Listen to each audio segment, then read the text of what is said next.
Hello and welcome. I hope you all enjoy tonight's cryptid horror stories. The Horns of the Ancient Ones. My name is Dr. Brett Mercer, and I am a dead man walking. Not in the metaphorical sense that we all carry our mortality with us, but in the literal, inescapable truth that I should have died in that God-forsaken jungle along with the others. The fact that I survived is not a blessing but a curse, for I carry with me memories that no human mind was ever meant to hold.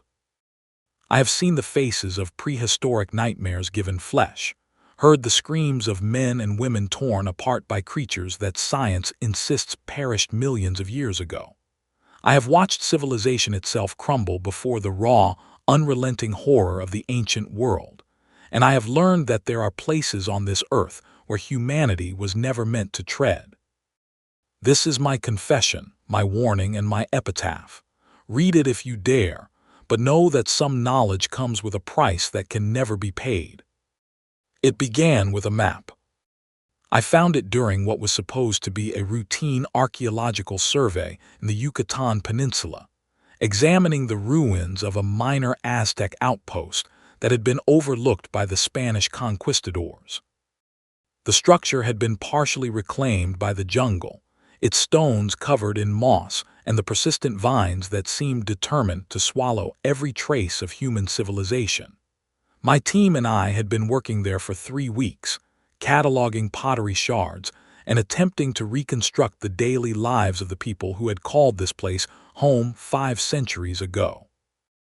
I was working alone in what appeared to be a storage chamber when my trowel struck something that didn't sound like stone. Carefully brushing away centuries of accumulated dirt and debris, I uncovered what at first appeared to be a clay tablet, roughly 2 feet by 3 feet in size. But as I cleared more of the surface, I realized this was no ordinary artifact. The material wasn't clay at all, but something else entirely, a dark, almost metallic substance that seemed to absorb light rather than reflect it. The carvings on its surface were intricate beyond anything I had ever seen in Mesoamerican archaeology. Geometric patterns spiraled around symbols that I couldn't identify, interspersed with detailed illustrations that made my breath catch in my throat. There were depictions of massive creatures with long necks and tails, their bodies covered in scales or plates. Horned beasts with single massive protrusions from their snouts. Serpentine creatures with ridged backs swimming through stylized water, and at the center of it all, a map, not of the Yucatan or any region I recognized, but of a river system that seemed to stretch deep into the heart of another continent entirely. The script along the borders was definitely Aztec in origin, but the dialect was archaic, almost primitive compared to other texts I had studied. I spent months translating it, working with linguists and paleographers from across the globe. What emerged was both fascinating and deeply disturbing. The text spoke of the doorway to the time before, a sacred location where the gods had imprisoned the ancient ones who walked the earth when the world was young. According to the inscription, Aztec priests had made a terrible bargain with these creatures, offering them sacrifices in exchange for protection from their enemies. The sacrifices had been transported across the great ocean to a distant land of endless green, where the ancient ones still dwelt in hidden places, waiting for the return of those who would serve them. The map was a guide to finding this place, a cavern system deep in the Congo basin, at the confluence of several rivers that matched modern topographical maps with eerie precision. The Aztecs had somehow known about Central Africa with geographical accuracy that shouldn't have been possible for 15th century Mesoamericans. I should have buried the tablet. I should have broken it into pieces and scattered them to the winds. But I am a scientist, and the promise of discovery was too great to resist. If these creatures truly existed, if even one of the cryptids described in countless anecdotal accounts from the Congo region was real, it would be the biological discovery of the millennium. The scientific community had laughed at the expeditions of Roy Mackal and others who had searched for Mokolembembe and its alleged cousins, dismissing them as cryptozoological fantasies. But what if they were real? What if somewhere in that vast, unexplored wilderness, dinosaurs still walked the earth? The irony is not lost on me that I became the very thing I had always criticized, a true believer chasing myths. But I had the map. I had coordinates. I had proof, or what I thought was proof, that something extraordinary waited in the jungle. I spent 6 months assembling my expedition.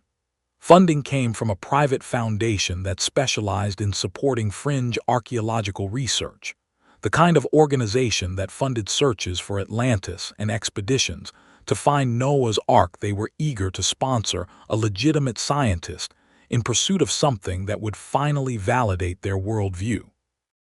I recruited a team of 20 specialists, biologists, geologists, local guides, porters, a documentary filmmaker named Sarah Chen who wanted to capture the expedition for posterity, a medical doctor named James Whitfield, a security team of 4 former mercenaries led by a South African named Victor de Klerk, and various other support personnel. We flew into Brazzaville in late March, during the dry season when the rivers were at their lowest and travel would be easiest. Or so we thought. The truth is that nothing about this expedition would be easy, and the dry season would prove to be our undoing in ways we could never have anticipated. I remember standing on the tarmac of the Maya airport, the humidity already pressing down on me like a physical weight, watching our equipment being unloaded from the cargo hold. There was so much of it: camping gear, scientific instruments, cameras, satellite phones, weapons that Victor had insisted we bring just in case, though he wouldn't say of what. I felt a surge of excitement mixed with something else, something I couldn't quite identify at the time. Now I know it was dread. Our local guides were pygmy trackers from the Baka and Mbuti peoples, men who knew the jungle in ways that no outsider ever could. Their leader was a man named Kato, who spoke French and Sango, and who regarded me with what I can only describe as pity from the moment we met.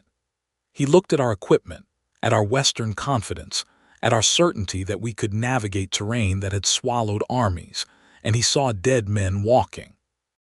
"Dr. Mercer," he said to me on our second day of preparation, as we sat in a concrete block hotel that passed for luxury in this part of the world, "I know why you come. I know what you seek." "You do?" I asked, surprised. I had been careful not to share the full scope of our mission with anyone except my core team.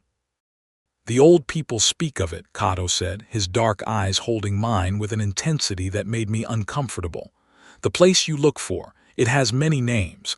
The Likwala people call it where the water breathes. The Azend call it the mouth of the earth.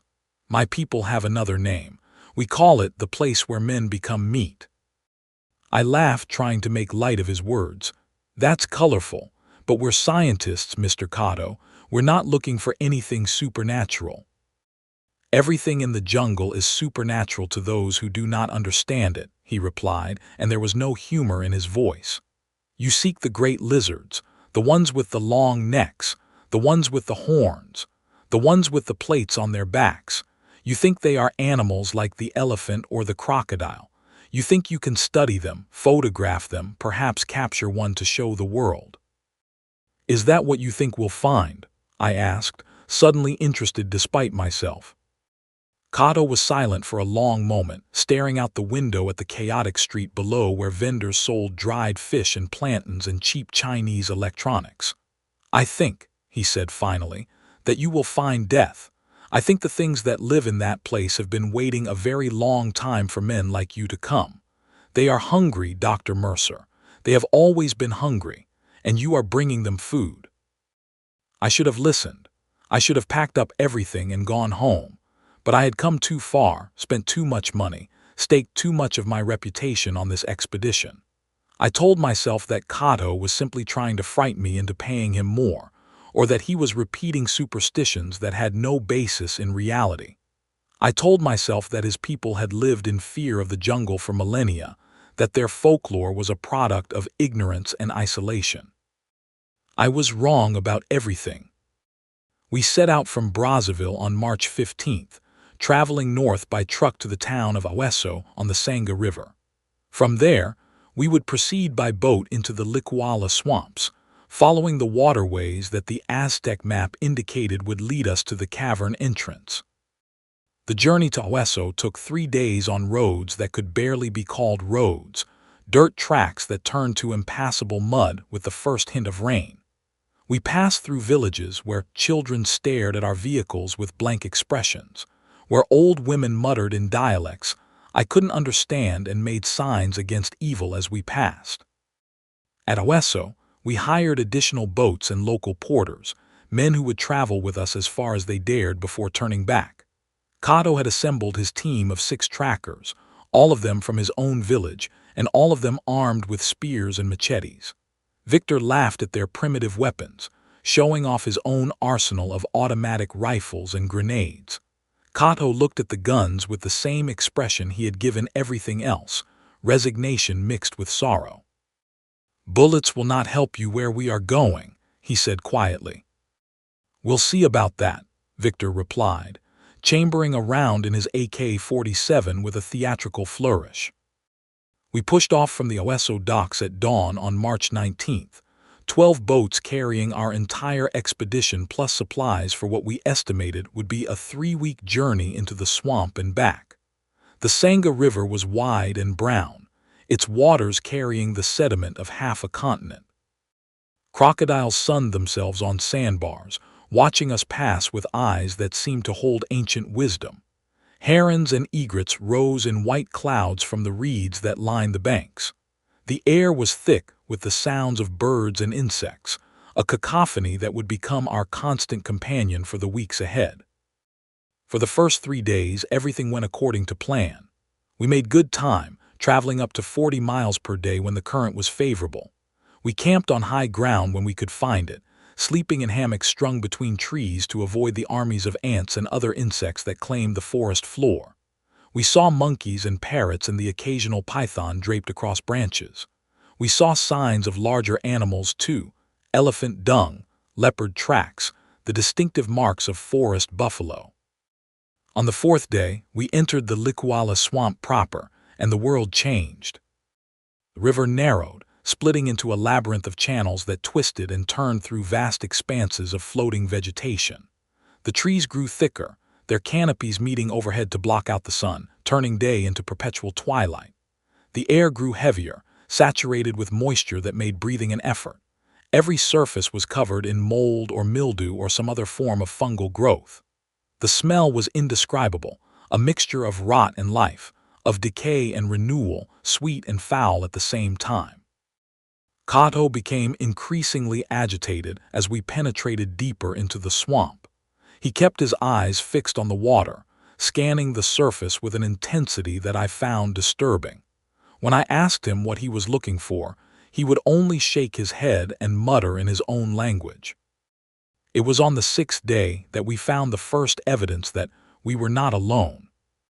We had made camp on a small island of relatively dry ground, a mound of earth that rose perhaps 3 feet above the surrounding water. The vegetation here was different, trees with massive buttress roots, ferns that grew larger than a man, strange flowers that opened only at night and smelled of rotting meat. As the sun began to set, casting long shadows through the canopy, one of the porters came running to me with an expression of pure terror on his face. "Dr. Mercer, come quickly, you must see." I followed him to the edge of the camp, where several of the local men were gathered, staring at something on the ground. At first, I thought it was a fallen tree trunk, partially submerged in the mud. But as I got closer, I realized it was no tree. It was a footprint. Or rather, a series of footprints, pressed deep into the mud and preserved by the humidity. Each print was roughly circular, about 2 feet in diameter, with 3 distinct claw marks extending forward from the main impression. They were spaced at regular intervals, forming a trail that led from the water's edge into the forest and back again. "What made these?" I asked, my scientific curiosity momentarily overwhelming my common sense. Kato stepped forward, his face pale in the fading light. "Mokleyembembe," he whispered. The one who stops the flow of rivers. The name meant nothing to me at the time, though I would come to know it intimately in the days ahead. Mokle Mbembe, the alleged living dinosaur of the Congo, the creature that Mackle and others had sought for decades, the sauropod that refused to die. I knelt beside the tracks, my hands trembling as I measured them. They were enormous, far larger than any elephant track I had ever seen. The claw marks were sharp, clean, as if they had been made recently. The mud still held the impression clearly, which meant they couldn't be more than a few hours old. These could be forgeries, Victor said, though his voice lacked conviction. Someone could have carved them to scare us. With what? I asked. These are 3 feet down in hard-packed mud. You'd need heavy equipment to fake something like this. We debated for an hour, eventually deciding to follow the tracks a short distance to see if we could find more evidence. Against Kato's strenuous objections, Victor led a party of 4 men, including 2 of his mercenaries, into the forest following the trail. They were gone for 2 hours. When they returned, Victor's face was ashen. He didn't speak, just walked past me to his tent and sat down, staring at nothing. It took me an hour to get the story out of him. They had followed the tracks for perhaps half a mile, through vegetation so thick they had to hack their way forward with machetes. The trail led to a clearing near the edge of a deeper channel, where the trees had been pushed aside by some massive force. In the center of the clearing, they found something that made no sense. It was a nest. Not a bird's nest, but a depression in the earth roughly 20 feet across, lined with vegetation that was still fresh and green. Scattered around the nest were bones, hundreds of bones, some clearly animal but others that Victor recognized with horror as human. Skulls, femurs, ribcages, all bleached white and cracked open as if something had sucked out the marrow. There were fresh ones too, Victor said, his voice barely audible. Bodies, I mean, 3 of them, I think, hard to tell because they were in pieces, but they were wearing clothes, modern clothes. One of them had a camera around its neck, not his neck. The head was somewhere else. When, I demanded, when did this happen? The blood was still wet, Victor whispered. Hours old, maybe less. Whatever did this was still out there. It could have been watching us the whole time. I should have turned back then. Any sane person would have turned back. But I thought of the map, of the Aztec inscription, of the fame and fortune that awaited the man who proved that dinosaurs still lived. I convinced myself that we were dealing with an unknown species of large animal, something that could be studied and understood. I told myself that the deaths Victor had described were tragic, but probably the result of stupidity, tourists who had wandered into dangerous territory without proper preparation. I was still lying to myself. We broke camp the next morning and continued deeper into the swamp, following the Aztec map's coordinates. The porters who had been with us since Hueso began to desert, slipping away in the night until only Kato and his 6 trackers remained. They stayed not out of loyalty, I realized later, but because Kato believed that the only way to survive was to see this through to the end. The channels grew narrower, the vegetation thicker. We had to use poles to push our boats through floating mats of vegetation that could choke an outboard motor in seconds. The water itself changed, becoming darker, almost black in places, smelling of sulfur and something else, something organic and ancient. Sarah Chen filmed everything, her camera capturing images that I would later wish had never been recorded. It was on the 9th day that we heard it for the first time. We had made camp early because a storm was approaching, the sky turning an angry purple-black that promised torrential rain. We had just finished securing our boats and setting up waterproof tarps when the sound came from somewhere in the distance. A deep, rumbling call that seemed to vibrate in my chest rather than enter through my ears. It was unlike anything I had ever heard, a bass note so low it was felt more than heard, rising and falling in a pattern that might have been language or might have been something else entirely.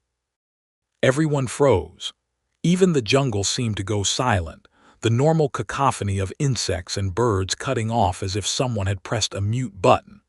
The sound came again, closer this time, and with it came something else. The sound of massive movement through water, of something huge displacing liquid in quantities that no animal I knew of could manage. "What is that?" Sarah whispered, her camera trembling in her hands. Kato's answer was barely audible. "The river is breathing." We spent that night huddled together in the center of our camp, weapons ready, lights pointed outward into the darkness. The sounds continued, rumbling calls, splashing, the snapping of branches as something massive moved through the forest around us. But whatever was making the noise never showed itself, and by dawn, the sounds had faded into the distance. I convinced myself that we had heard a pod of hippos, or perhaps elephants moving through the swamp. It was a lie, but it was a lie I needed to believe. We continued on. The map led us to a confluence of 3 rivers, a place where the waters merged in patterns of currents that created whirlpools and eddies strong enough to swamp a boat. According to the Aztec inscription, this was the entrance to the underworld, the place where the great lizards had retreated when the world changed, and the sun grew too hot for their cold blood. We found the cave entrance on the 10th day. It was exactly where the map indicated, a low archway in the limestone cliffs that lined one of the river channels, partially submerged and hidden behind a curtain of hanging vines. The opening was large enough to admit a boat, though barely, and the water flowing into it moved with a current that suggested considerable depth. "This is it," I said, unable to keep the excitement from my voice. "This is what the Aztecs described." "We're not going in there," Victor said flatly. "That cave is a death trap, one flash flood and we're all drowned." "We didn't come all this way to turn back at the threshold," I snapped. "We'll take 2 boats, minimal equipment. The rest of you wait here. If we're not back in 24 hours, return to Oeso and report what you found." Victor argued, Kato pleaded. Even Sarah tried to talk me out of it. But I was beyond reason, possessed by the same madness that had driven countless explorers to their deaths. I had to know what was in that cave. I had to see for myself if the legends were true. In the end, 12 of us entered the cave. Myself, Victor and 2 of his mercenaries, Kato and 3 of his trackers, Sarah Chen and her cameraman, and Dr. Whitfield the physician. We took 2 boats, powered by electric motors that would be silent and wouldn't pollute the air with fumes. We had flashlights, cameras, and enough supplies for 2 days. We should have taken more weapons. The cave swallowed us like the mouth of some ancient beast. The walls were smooth, worn by centuries of water flow, covered in strange formations that looked almost organic in the beam of our lights.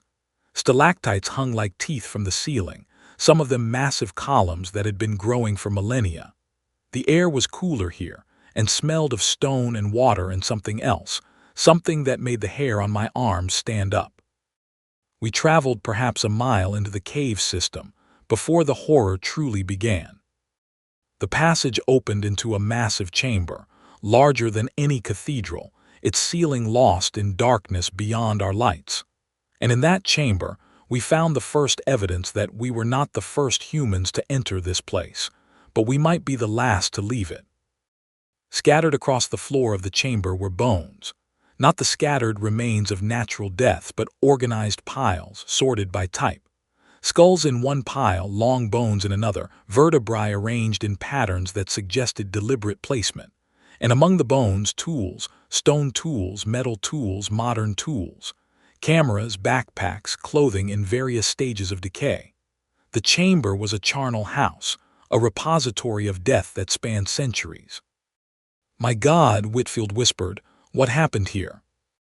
"They were collected," Kato said, his voice flat and emotionless. "Fed to the masters. This is their pantry." Before I could respond, the water around our boats began to move. Not the gentle current we had been fighting against, but something else, something purposeful. Ripples spread outward from the center of the chamber, and then we saw it, surfacing from the black water like a nightmare-given substance. The head emerged first, and I knew immediately that we were not looking at any known animal. It was reptilian, scaled in patterns of gray and brown, with eyes that reflected our lights with a golden glow. The neck followed, impossibly long, stretching up and up until it seemed the creature must be 30 feet tall or more. And then the body, massive and heavy, supported by 4 legs that ended in clawed feet the size of dinner plates. It was a sauropod, a living, breathing dinosaur, exactly like the illustrations in children's books but rendered in flesh and blood and hungry attention.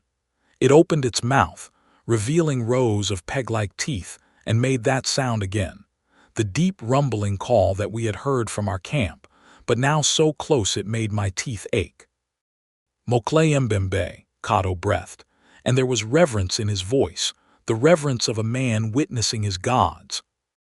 The creature moved toward us with surprising speed for something so large, its neck snaking out like a striking python. One of Victor's mercenaries screamed and opened fire, the sound of the automatic weapon deafening in the enclosed space. Bullets sparked off the creature's scales, and it reared back with a roar of pain and rage.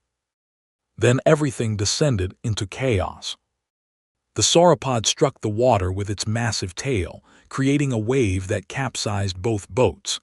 I went under, the cold water filling my mouth and nose, thrashing in darkness as I tried to find the surface. When I broke through, gasping for air, I saw the creature seize one of the mercenaries in its jaws. The man screamed, a high-pitched sound that cut off abruptly as the dinosaur's teeth closed around his torso. It lifted him into the air, shook him like a dog shaking a rat, and then swallowed him whole in a motion that seemed almost casual. I swam for the shore, for the rocky ledge that ran along one side of the chamber. Around me, others were doing the same, or trying to.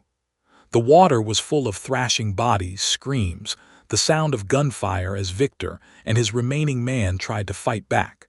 But their bullets were useless against something that weighed 30 tons or more. I pulled myself onto the ledge and turned to see the sauropod seize Sarah Chen's cameraman, a young man named David whose last name I never learned. The creature didn't kill him immediately. It played with him, tossing him into the air and catching him, each impact breaking bones that snapped audibly in the cavern's acoustics. David screamed until his lungs gave out, until the creature finally bit down and ended his suffering. Victor reached the ledge beside me, his face a mask of blood and terror. "We have to get out of here," he gasped. "We have to." The second creature emerged from the water behind him. It was smaller than the sauropod, perhaps only 15 feet long, but no less terrifying. It looked like a rhinoceros rendered in scales and horn, with a single massive protrusion from its snout that gleamed like ivory in our light. An Emela Intauka, my scientific mind supplied even as my survival instincts screamed at me to run. The horned dinosaur charged, impaling Victor through the chest with its weapon, before he could even turn to face it. The mercenary leader died with a look of surprise on his face, his body lifted and thrown against the cavern wall with enough force to leave a red smear. I ran. There is no shame in admitting it. I ran while my companions died around me.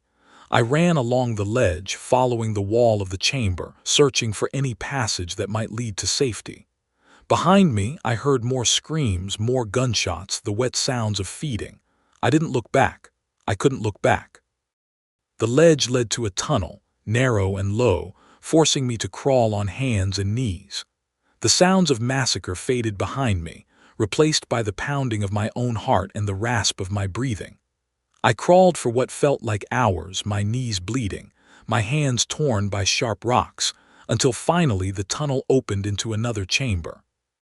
This one was different. It was smaller, perhaps the size of a large room, and it was dry. The floor was covered in a thick layer of what looked like moss or algae, phosphorescent in the darkness so that I could see without my flashlight. And in the center of the chamber, arranged in a circle, were eggs. They were enormous, each one the size of a beer keg, leathery and warm to the touch. I counted 12 of them, arranged with geometric precision that suggested intelligence rather than instinct. This was a nest, but not a natural one. This was a place of deliberate creation, protected and maintained. I understood then with a clarity that made me want to scream. These weren't just animals.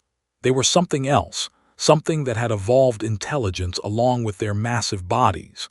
They had been using this cave system for generations, perhaps for millennia, feeding on anything that entered their domain. The Aztecs had known about them, had made bargains with them, had sent sacrifices across the ocean to appease them. And now I was here in their nursery, and I could hear them coming.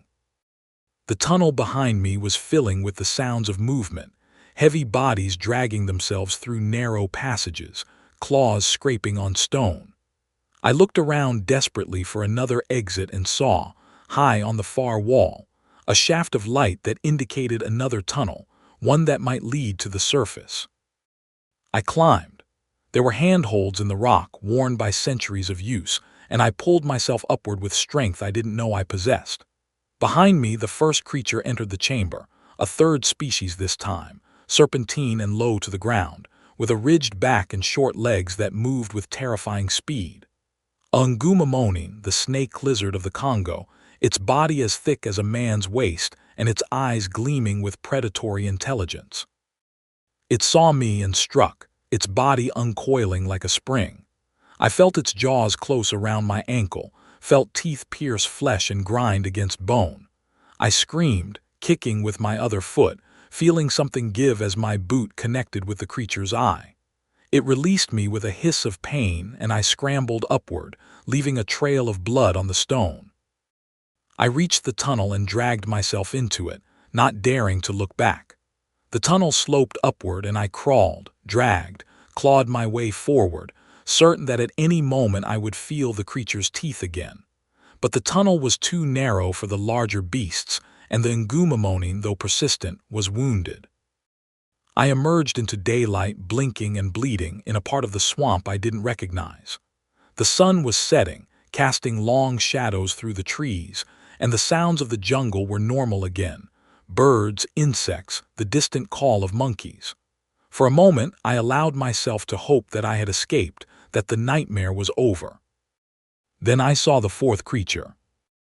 It was partially submerged in the water at the base of the cave entrance, its back covered in plates that looked like wooden boards, green with algae and half hidden by floating vegetation. A mbilu, the stegosaur of the Congo, its armored body motionless except for the slow sweep of its tail through the water. It was waiting for me. I stood frozen, caught between the horror behind me and the horror before me. The plated dinosaur raised its head, small and horse-like on its massive body, and made a sound like grinding stone. It was a warning, I realized, or a signal. Within seconds, the water around it began to churn, and I saw the other creatures approaching, sauropod necks rising like serpents, the horned head of the Intauka breaking the surface, the sinuous form of the ngumamonin sliding through the shallows. They had me surrounded. I did the only thing I could do. I ran again, crashing through vegetation that tore at my skin, leaching the strength from my wounded leg with every step. Behind me, I heard them moving, the massive displacement of water as the sauropods followed, the crashing of underbrush as the horned beast charged through the forest, the whisper of scales on leaves as the serpent tracked my scent. I ran until I couldn't run anymore, until my legs gave out and I collapsed in a hollow between the roots of a massive tree. I lay there, gasping, waiting for the end, listening to the sounds of pursuit grow closer. And then, miraculously, the sounds faded. The creatures were retreating, returning to their cave, their hunger satisfied by the feast I had provided them. They had no need to chase one wounded man when 12 fresh corpses awaited their attention. I don't know how long I lay there, drifting in and out of consciousness. When I finally stirred, the sun was rising and the jungle was quiet. I found water to drink, edible plants to sustain me, and somehow, impossibly, I made my way back to civilization.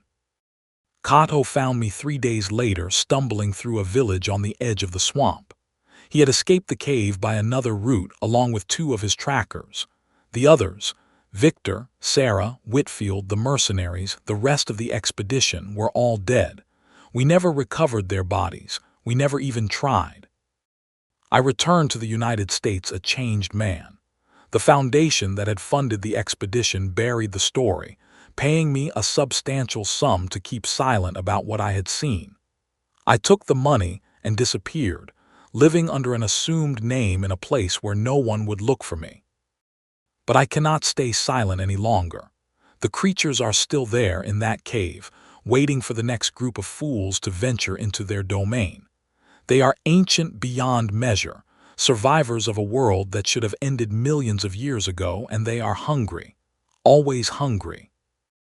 I have tried to tell myself that they are just animals, that their behavior is instinct rather than malice.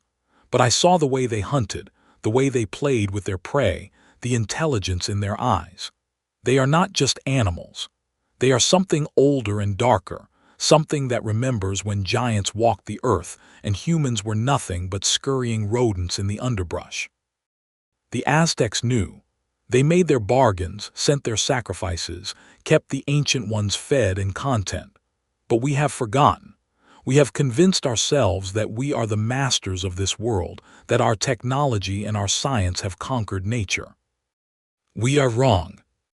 They are still out there in the dark places, in the caves and swamps and jungles that we have not mapped and cannot control. They are waiting. And one day, when we have grown too arrogant and too numerous, they will emerge from their hiding places and remind us who truly owns this earth. I am Brett Mercer, and this is my testimony. Believe it or don't believe it, it makes no difference to the creatures that haunt my dreams. They are real, they are ancient, and they are coming. The decision to enter the cave was the moment when our expedition transformed from a scientific venture into a descent into hell.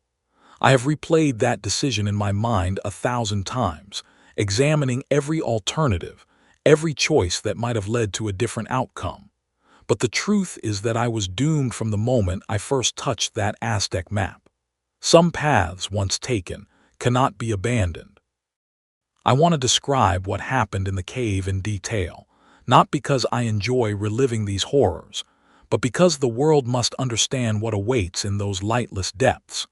These were not just deaths. They were atrocities, violations of everything that makes us human, performed by creatures that existed before humanity had even been dreamed of by whatever force creates such things. When the boats capsized, 12 of us went into the water. Within 30 seconds, 4 were dead. The first to die was the mercenary whose name I never learned, the one who had fired on the sauropod. The creature caught him as he flailed in the water, its jaws closing around his waist with enough force to cut him in half. I saw it happen in the beam of my submerged flashlight, which I had somehow kept hold of when the boat overturned. The man was wearing a tactical vest and ammunition pouches, and the creature's teeth sheared through the Kevlar as if it were paper. Blood spread through the water in a crimson cloud, and the dinosaur lifted its head, the man's upper body still in its jaws and swallowed in a single convulsive motion. The legs floated for a moment, separated from the torso, before sinking into the darkness. Sarah's cameraman David was next. He had been a young man, barely out of film school, who had joined the expedition hoping to make a name for himself with footage that would change the world. He got his wish, though not in the way he had intended. The sauropod didn't kill him immediately. It played with him, batting him through the water with blows from its massive head, tossing him into the air and catching him, breaking bones with each impact until he was nothing but a sack of shattered limbs. When it finally grew bored, it bit down with its peg-like teeth, not sharp enough to slice cleanly but more than sufficient to crush. David's skull burst like an overripe melon, and the creature swallowed what remained. Dr. Whitfield was trying to swim to the ledge when the Imela Intauka found him. The horned dinosaur was faster in the water than its bulk suggested, moving with a sinuous grace that belied its rhinoceros-like appearance. It impaled the physician through the back, the horn emerging from his chest in a spray of blood that painted the cavern wall. Whitfield's eyes met mine in that final moment, wide with disbelief and agony, before the creature shook him loose and trampled him under its massive feet, grinding him into paste against the stone. The fourth death was one of Kato's trackers, a man named Bomo whom I had spoken with only briefly during the journey. The Ngumamonin took him, the serpentine creature that moved through the water like an eel through mud. It wrapped around the tracker with crushing force, snapping his ribs in a series of audible pops, then dragged him under and drowned him before beginning to feed. I saw the water churn red where Bomo had been, and then nothing. 8 of us made it to the ledge. Myself, Victor, 2 more mercenaries named Hendricks and Gomez, Kato and 2 of his trackers, and Sarah Chen. Sarah had somehow kept hold of her camera through the chaos, and she was filming everything, her hands shaking so badly that the footage must have been nearly unwatchable.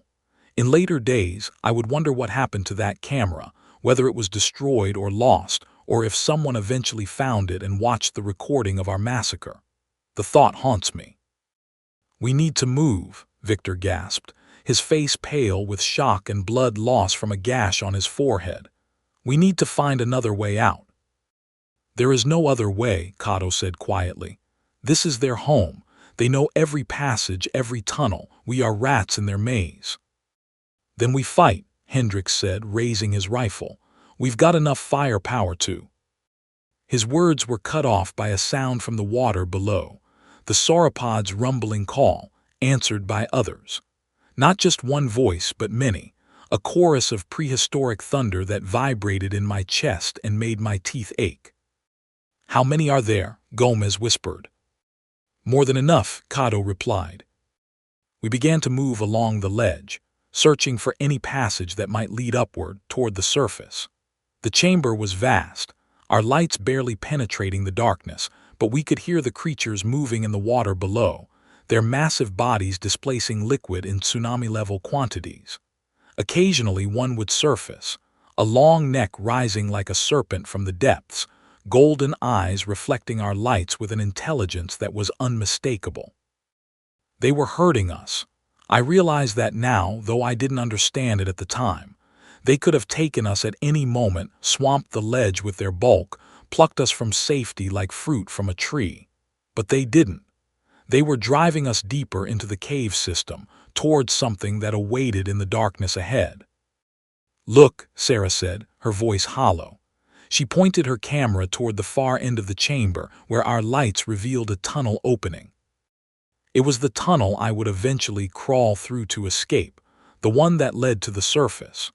But between us and that tunnel lay something that made me want to turn back, to take my chances with the water and the creatures that swam in it. It was a bridge, or rather it had been a bridge once, a structure of stone that spanned a deep chasm connecting our ledge to the tunnel entrance. But the bridge was broken, a gap of perhaps 15 feet separating the near side from the far. The gap was too wide to jump, the drop below lost in darkness. "We can't cross," Gomez said. "We're trapped." "There must be another way," Victor insisted, though his voice lacked conviction. We continued along the ledge, searching for alternatives, but there were none. The chamber narrowed as we moved, the ledge becoming a path barely wide enough to walk single file. The walls pressed close, wet and covered in some kind of bioluminescent growth that cast everything in a sickly green light. Behind us, the sounds of pursuit continued, the splash of water, the scrape of claws on stone, the rumbling calls that seemed to come from everywhere at once. And then we found the second chamber. It opened off the main path like a side room, smaller than the first but no less horrifying. The floor was covered in what looked like sediment, centuries of accumulated debris, but as our lights swept across it, we realized it wasn't sediment at all. It was bones. Thousands of them, perhaps millions, layered so thickly that the original stone floor was invisible. They were of every size and type, animal bones, bird bones, and human bones, more human remains than I could count. This was where they brought their prey, where they fed and left the remains. The smell was indescribable, a stench of decay so powerful that I vomited where I stood, adding my own fluids to the charnel floor. "This is the feeding ground," Kato said. "We are standing on the history of their hunger." "How long?" Sarah whispered. "How long have they been here?" "Forever," Kato answered. "Since before your Aztecs, since before the first men walked in this jungle. They are the old ones, the first ones. They have always been hungry." One of the trackers, a man named Ekoko, suddenly pointed toward the ceiling. "There," he said, "look there." We directed our lights upward and saw what he had noticed. The ceiling was not solid stone as we had assumed, but rather a mesh of roots and packed earth, with gaps where light filtered through. We were directly beneath the jungle floor, perhaps only 20 feet from the surface. "We could dig," Hendricks said. "Use our hands, our knives, anything. We could break through." It was a desperate plan, but it was the only plan we had. We began to search for anything we could use as tools, pulling bones from the floor and using them to scrape at the earth above. The bones were old, brittle, crumbling in our hands, but we persisted, driven by panic and the certain knowledge of what awaited us if we stayed. We had been digging for perhaps 10 minutes when the Ngumamonin found us. It came through the passage we had just traversed, its serpentine body flowing like water over the bone-littered floor. It was larger than I had realized, at least 30 feet long, its body as thick as a man's waist, covered in scales that gleamed in our lights like polished armor. The serrated ridge along its spine caught the light, casting sharp shadows that danced across the walls. It moved with terrifying speed, launching itself at the nearest target, Gomez, who was nearest to the passage entrance. The mercenary fired his rifle, the bullets sparking off the creature's scales, but they didn't stop it. The Ngumamonin's jaws closed around Gomez's head and upper torso, lifting him off his feet. The creature shook him once, twice, and Gomez's body went limp, his neck broken. The serpent swallowed him head first, its jaw unhinging to accommodate the man's shoulders, and I could see the bulge of his body moving down the creature's throat as it devoured him alive. Hendricks screamed and emptied his magazine into the creature, but the bullets did nothing more than annoy it. The Ngumamonin turned with liquid grace, its tail sweeping out and catching Hendricks across the legs. The impact broke both his femurs, the bones snapping with sounds like gunshots. He collapsed, screaming, and the serpent was on him, wrapping around his body and constricting with crushing force. I heard his ribs break, his pelvis shatter, the wet sound of organs rupturing under pressure. The Ngumamonin held him like that, crushing him slowly, savoring his death, before finally releasing the mangled body and beginning to feed. We ran. There was nothing else to do. The 5 of us remaining, myself, Victor, Kato, Sarah, and the last tracker, a man named Atondo, piled into the tunnel that led away from the feeding chamber, scrambling over bones and through passages barely wide enough to squeeze through.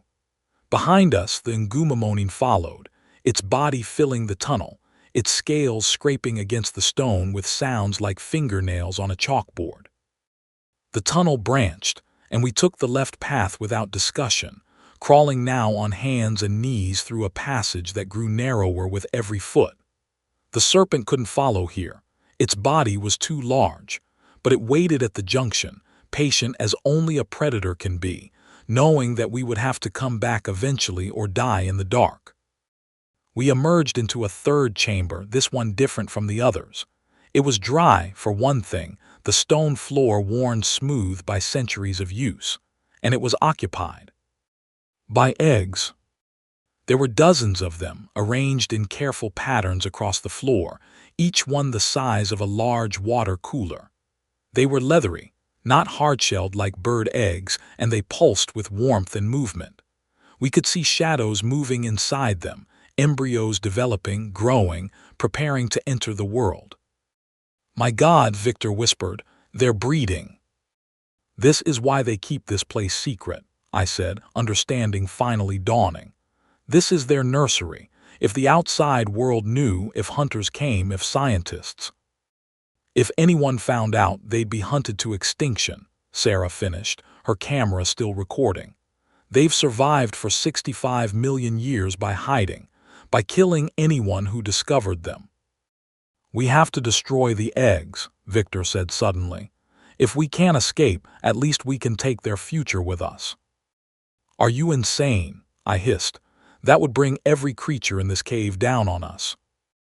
They're already coming for us, Victor pointed out. At least this way we make them pay. He pulled a grenade from his vest, one of the few he had kept dry during the boat capsize, and pulled the pin.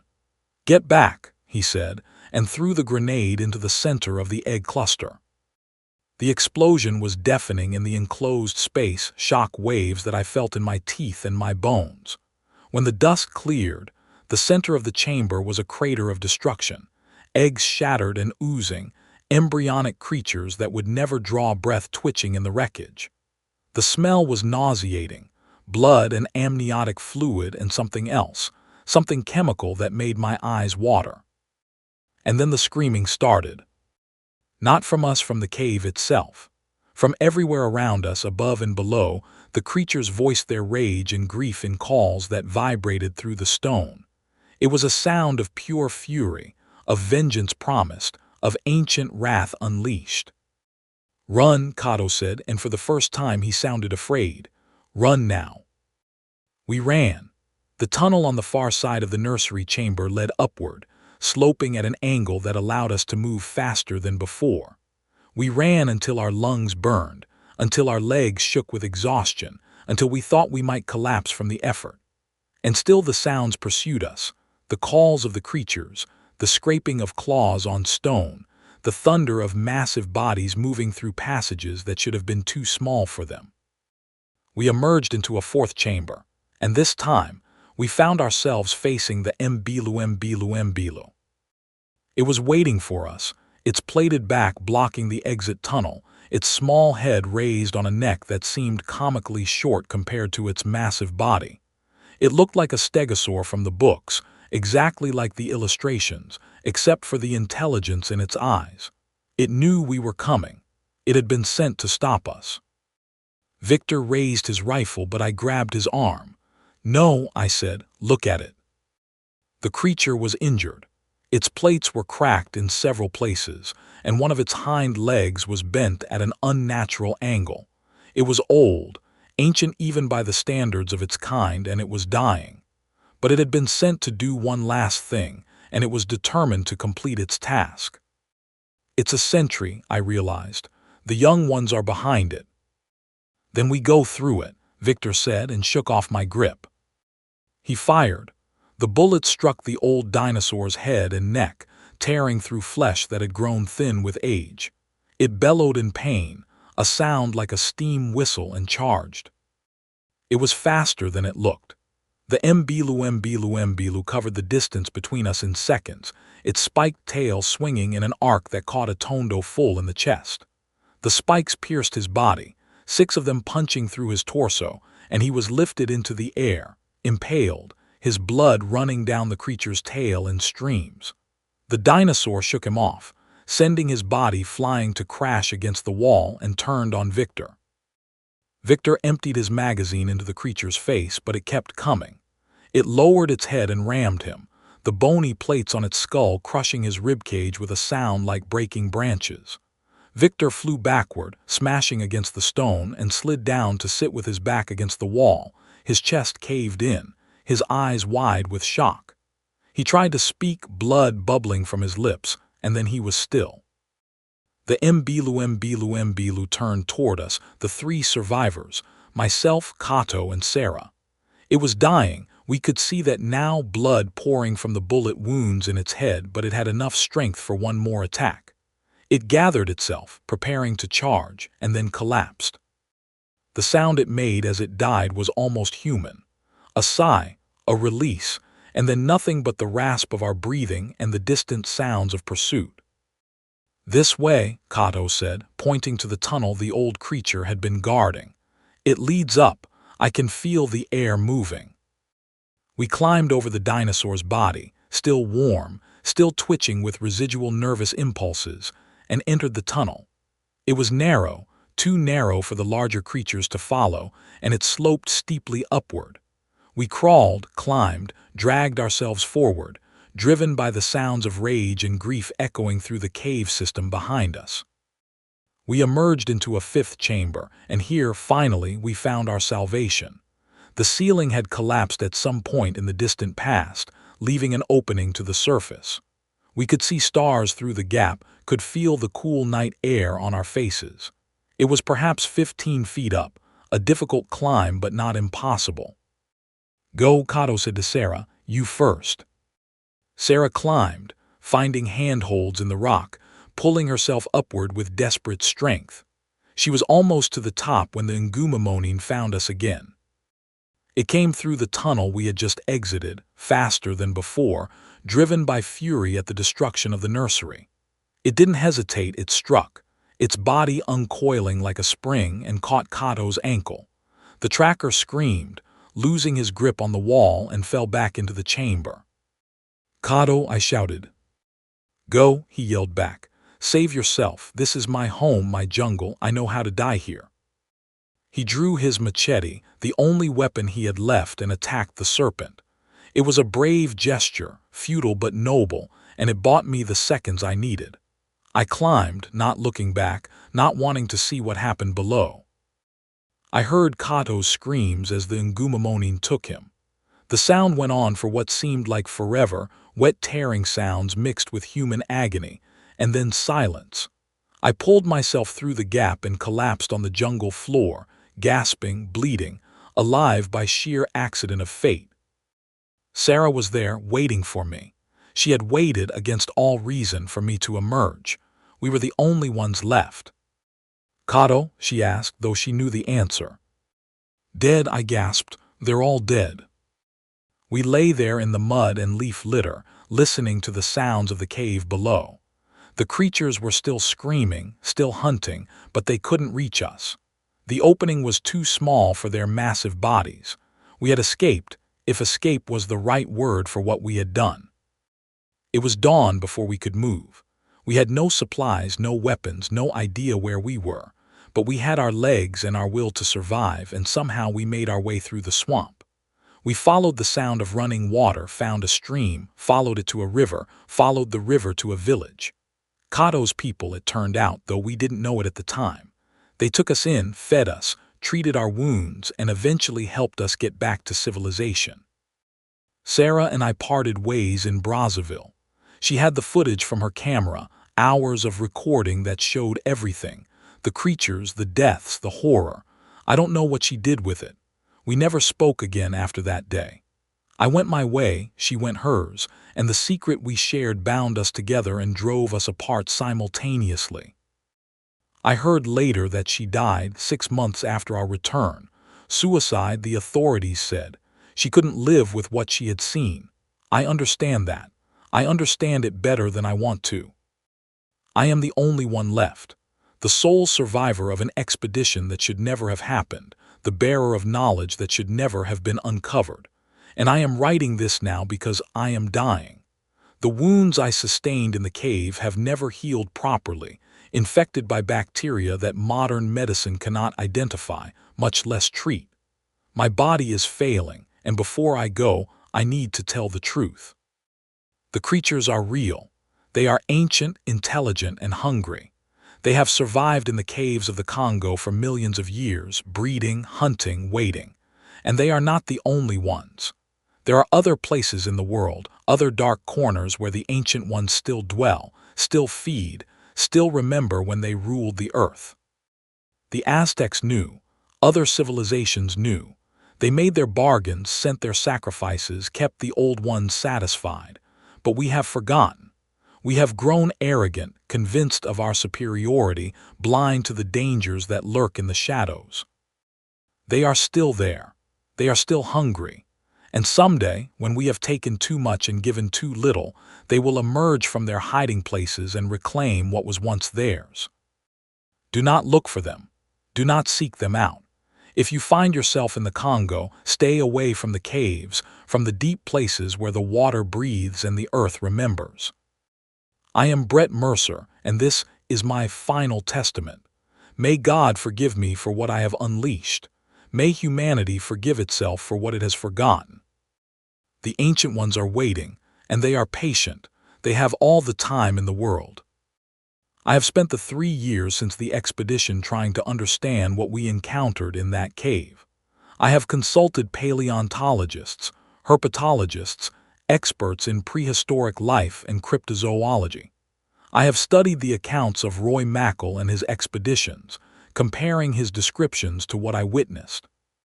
I have pored over the Aztec map until I know every line and symbol by heart, and I have reached conclusions that I can barely accept myself, conclusions that sound like madness but are the only explanations that fit the evidence.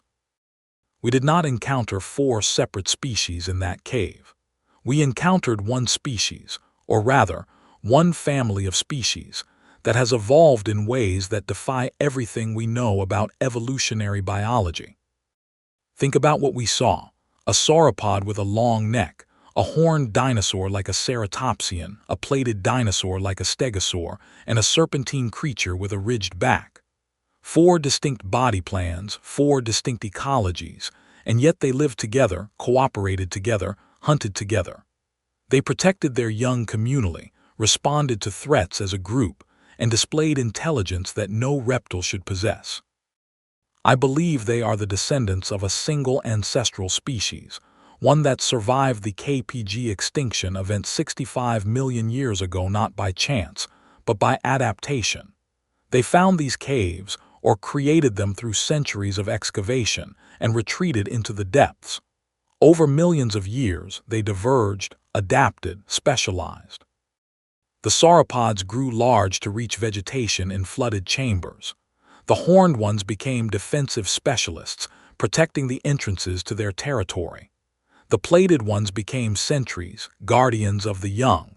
The serpentine ones, the ngumamonin, became hunters, pursuit predators that could navigate tunnels too small for their larger kin. They are not dinosaurs, not in the strict taxonomic sense. They are something new, something that has evolved beyond the boundaries of their prehistoric ancestors. They have developed behaviors that suggest intelligence, tool use, problem-solving, communication, cooperation. They are more like a primitive civilization than a collection of animals. And they are expanding. The Aztec map was not just a guide to the cave. It was a warning. The Aztecs made contact with these creatures, or their ancestors did, and they understood what they were dealing with. The bargain they made was not mystical or supernatural, it was practical. They sent sacrifices to keep the creatures fed and satisfied, to prevent them from emerging from their caves in search of prey. They maintained the balance, kept the Ancient Ones' content, preserved the status quo. But the Aztec Empire fell, the sacrifices stopped, and the creatures were forced to adapt. They began hunting in the swamps, taking hippos and elephants and whatever else they could find. They learned to be more aggressive, more active in their hunting. The stories spread: Mokalembembe, Emela-Intauka, the other cryptids of the Congo. Local people learned to fear them, to avoid the deep places, to tell stories that would keep others away. But modern civilization doesn't believe in monsters. We send expeditions, we explore, we photograph and catalog and study, and we bring the creatures food. Every lost tourist, every capsized boat, every disappeared village, the creatures are feeding on us. They have learned that humans are plentiful, that we are easy prey, that we come to them. They don't need to hunt in the swamps anymore. They can wait in their caves and let the food come to them. I am responsible for 12 deaths. I led those people into that cave knowing the risks, blinded by ambition and the desire for discovery. I watched them die, heard their screams, saw their bodies torn apart and devoured. And I survived, which is the cruelest irony of all. The survivor's guilt is a weight I carry every day, every hour, every minute. I want to describe the deaths in more detail, not because I enjoy reliving them, but because I need the world to understand what these creatures are capable of. I need people to know that this is not a fairy tale, not a cryptozoological curiosity, but a real and present danger. David, the cameraman. I saw him die more clearly than the others because I was closer, because the water carried his body toward me before the sauropod retrieved it. The creature didn't kill him cleanly. It broke his legs first, snapping them with pressure from its jaws, rendering him unable to swim or escape. Then it crushed his ribs one by one until his chest was a concave ruin. I could hear him screaming underwater, bubbles of air escaping from his lungs, his face contorted in agony. The sauropod lifted him above the surface, shook him like a dog with a toy, and I saw his arm come off, torn at the shoulder, dangling by threads of tissue. The creature swallowed that arm whole, then returned to the main body, biting down on David's skull with enough force to crack it like an egg. Brain matter spilled into the water, and the sauropod lapped it up before consuming the rest. Dr. Whitfield. I saw the Amela-Intauka take him from behind, the horn punching through his back and out his chest. The tip of that horn emerged just below his sternum, blood running down its length in sheets. Whitfield's face registered surprise more than pain, at first, the shock of the impact overriding his nerves. Then the pain hit and he screamed, a sound that echoed through the cavern and seemed to excite the other creatures. The Amela-Intauka lifted him on its horn, holding him aloft like a trophy, and shook him. The movement widened the wound, tore more tissue, and I could see Whitfield's intestines beginning to spill from the gash in his abdomen. The creature dropped him then, trampling him under its feet, grinding him into the stone with its massive weight. By the time it was done, Whitfield was unrecognizable as human, just a smear of red and gray on the cavern floor. Gomez. The Ngumamonin took him head first, swallowing him in a way that I can only describe as perversely gentle. The creature's jaw unhinged, stretching impossibly wide, and it simply inhaled him. I could see Gomez's body moving down the serpent's throat, could see the bulge of his form through the scales. He was still alive, at least for a while. I could see his limbs twitching, his chest still rising and falling with breath. The Ngumamonin holds its prey for a time, I learned later, keeping them alive while digestive enzymes begin to break them down. Gomez would have felt every moment of his digestion, his body slowly dissolving in the creature's stomach, until consciousness finally failed. Hendricks. The Ngumamonin constricted him, wrapping around his body and squeezing until his bones shattered. I heard every break, ribs snapping, spine compressing, pelvis cracking like a nut. The sound of his internal organs rupturing was like someone stepping on a wet sponge. He vomited blood, then feces, the pressure forcing everything out of his body in a reverse peristalsis. When the serpent finally released him, his body was half the size it should have been, compressed into a sack of broken bone and liquefied organs. The creature fed on him slowly, taking bites from the softer parts, while he was still alive and feeling every moment. Victor. He died more quickly than the others, which was perhaps a mercy. The Mbilu's charge crushed his chest, caving in his ribcage and driving bone fragments into his lungs and heart. He died of internal bleeding and cardiac trauma, though not immediately. He sat against the wall for perhaps 2 minutes, trying to breathe, blood bubbling from his mouth with each attempt, his eyes wide with the knowledge of his death. I saw him try to speak, to say something, perhaps a final curse or a prayer, but no words came out, just blood, and then he was still. Atondo. The tracker's death was the most brutal because it was the most prolonged. The Mbilu's tail spikes impaled him through the chest, lifting him into the air and holding him there while his blood drained. He was conscious. I could see that, could see the awareness in his eyes as he hung there, pinned like a butterfly in a collection. The creature shook him off and he landed on the stone, the spikes tearing free and leaving gaping wounds that I could see through. His heart was visible, still beating, exposed to the air. He lived for another minute, maybe 2, his hand reaching toward me, his mouth opening and closing like a fish out of water. Then the light left his eyes and he was gone. Kato. I didn't see him die, but I heard it.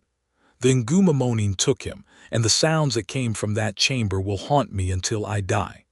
The wet tearing of flesh, the cracking of bone, the gurgling screams that went on and on and on. Kato lasted longer than I thought possible, his body refusing to give up even as the creature consumed him piece by piece. I heard him call out once, a single word in his language that I didn't understand, and then silence. When I emerged from the cave, I found his machete on the jungle floor, broken and bent, covered in blood that wasn't his. The others, the mercenary I never knew, Bomo the tracker, the porters who had deserted before the cave, I don't know how they died, but I can imagine.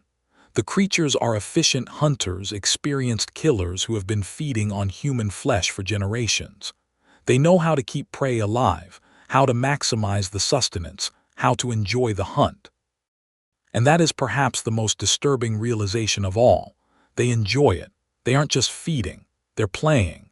They're savoring. The way the sauropod toyed with David, the way the Ngumamonin prolonged Kato's agony, these are not the behaviors of simple predators. These are the behaviors of creatures that understand suffering, that derive pleasure from it, that have developed a culture of cruelty. I have nightmares every night. In them I am back in the cave, running through tunnels that have no end, pursued by creatures that never tire.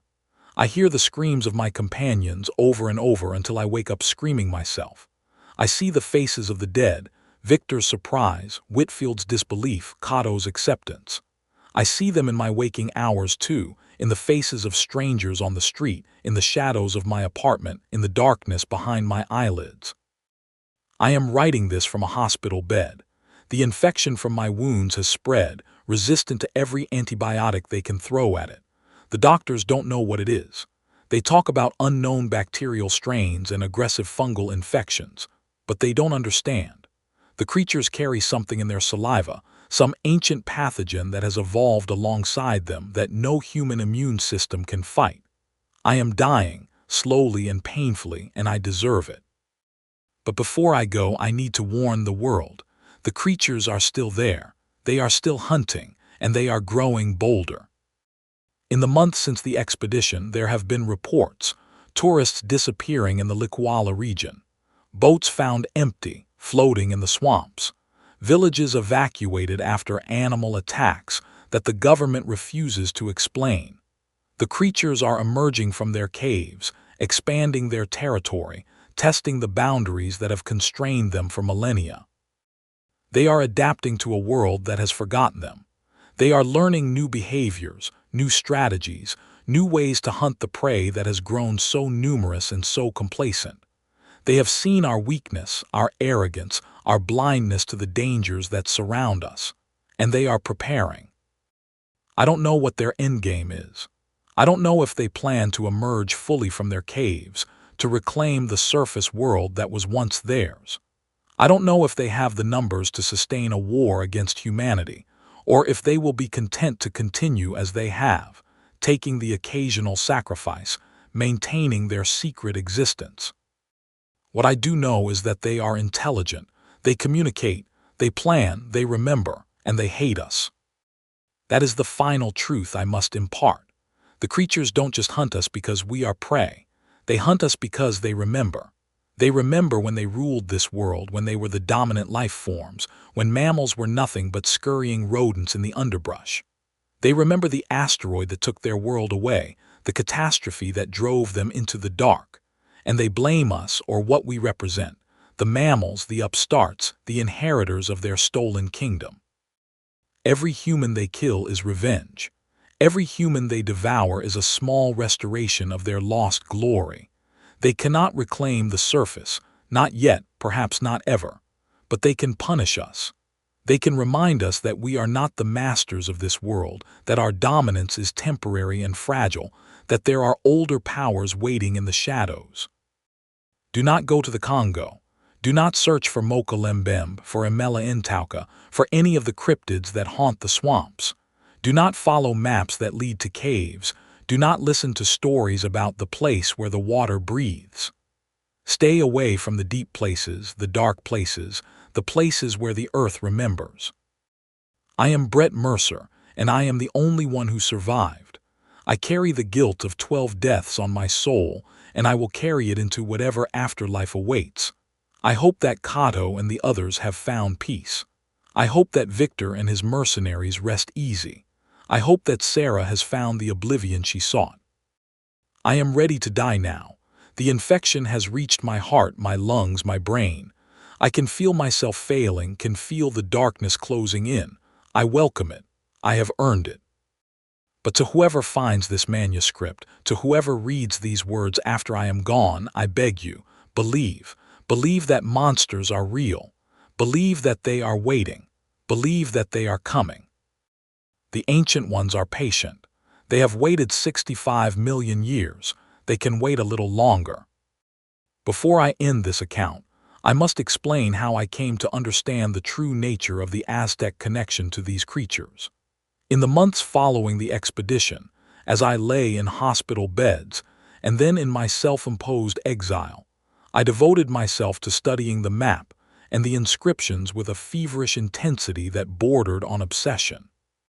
I hired linguists, consulted with historians, even made contact with some of the more unsavory elements of the antiquities black market in search of similar artifacts. What I discovered shook my understanding of human history and prehistoric survival. The Aztecs were not the first to discover these creatures. The map I found was a copy, made perhaps 500 years ago, of a far older document that had been passed down through civilizations stretching back to the dawn of recorded history. The original map was said to have been created by the Olmecs, the mother culture of Mesoamerica, who flourished 3,000 years ago and then vanished so completely that we still don't understand what happened to them. But the Olmecs didn't discover the creatures either. They inherited the knowledge from an even older source, the Maya, who claimed to have received it from their gods in the time before time. And the Maya, in turn, had learned of the creatures from travelers who came from across the Atlantic, from a land of ice and fire where men worshipped beasts and made blood sacrifices to keep the Ancient One's content. The connection stretches back to the Paleolithic era, to a time when human beings were still struggling to survive in a world dominated by megafauna. The creatures in the Congo caves are not the only survivors of the prehistoric world. There are others, scattered across the globe in hidden places, protected by human civilizations that understood the bargain that must be made. In the depths of the Amazon, there are tribes that speak of creatures called the Old Brothers, reptilian giants that dwell in underground rivers and demand tribute. In the swamps of Borneo, there are stories of the Dragon Kings, serpentine beings that rule the waterways and accept human sacrifices in exchange for protection. In the caves of Papua New Guinea, there are legends of the Fathers of Scales, creatures that taught the first humans how to hunt and in return demanded the hearts of their enemies. These stories are connected. They are threads of a single narrative, woven across continents and centuries, telling of a time when humanity and the Ancient Ones existed in balance. We fed them and they left us alone. We respected their territory and they respected ours. It was a grim bargain, a relationship based on fear and blood, but it worked. For tens of thousands of years, it worked. The Aztecs understood this bargain better than most. Their entire civilization was built around the concept of sacrifice, of giving blood to the gods to ensure the continuation of the world. The Spanish conquistadors who destroyed Tenochtitlan thought they were ending a barbaric practice, freeing the native people from the tyranny of their priests. But they were wrong.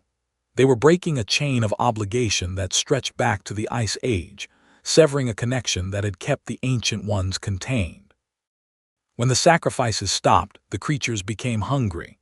They emerged from their caves more frequently, took more risks, hunted closer to human settlements. The stories proliferated: Mocha Lembembe, the Loch Ness Monster, the various lake monsters and river serpents that haunt folklore around the world. The creatures were searching, testing, probing the boundaries of a world that had changed while they slept. And now, in the modern era, we have forgotten completely. We send expeditions to find them, to photograph them, to capture them and put them in zoos. We treat them as curiosities, scientific anomalies, subjects for documentaries and tourist attractions. We have forgotten that they are predators, that we are prey, that the relationship between us was never meant to be one of equals. The Aztec map was a warning, but it was also a promise.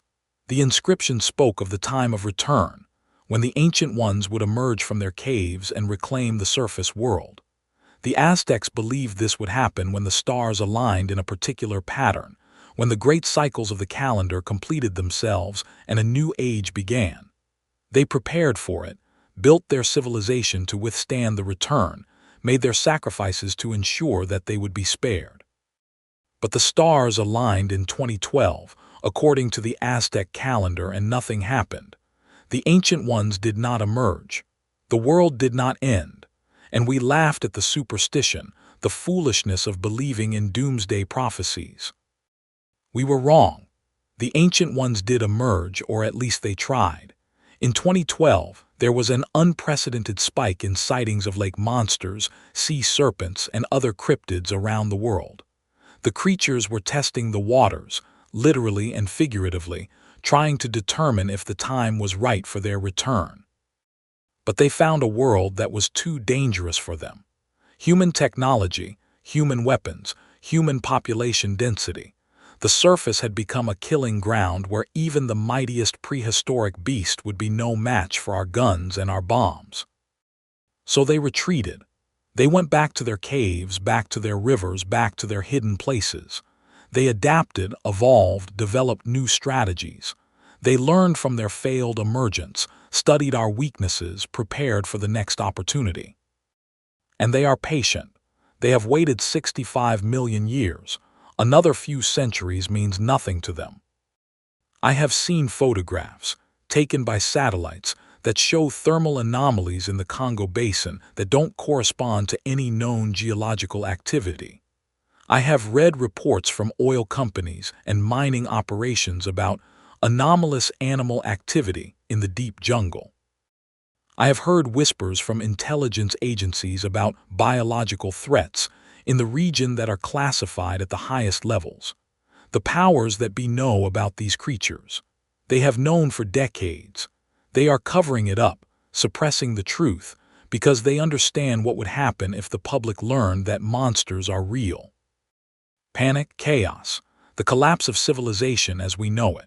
If people knew that there were creatures in the world that could not be killed with conventional weapons, that had survived for millions of years in the face of every challenge the planet could throw at them, that regarded humanity as nothing more than food, if people knew these things, the social order would crumble.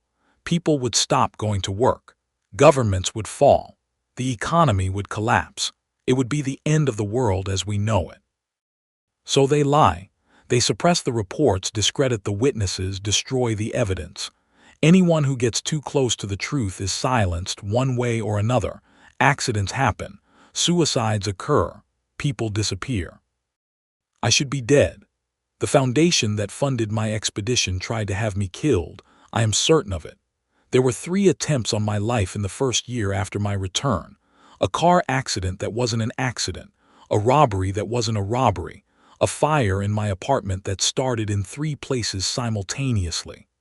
I survived only because I was paranoid, because I saw the patterns, because I went underground before they could finish the job. I have been living under an assumed name in a country that I won't name, in a city that I won't describe. I have no friends, no family, no connections to my old life. I am a ghost, a dead man walking, waiting for the end that I know is coming. But before I go, I must leave this record.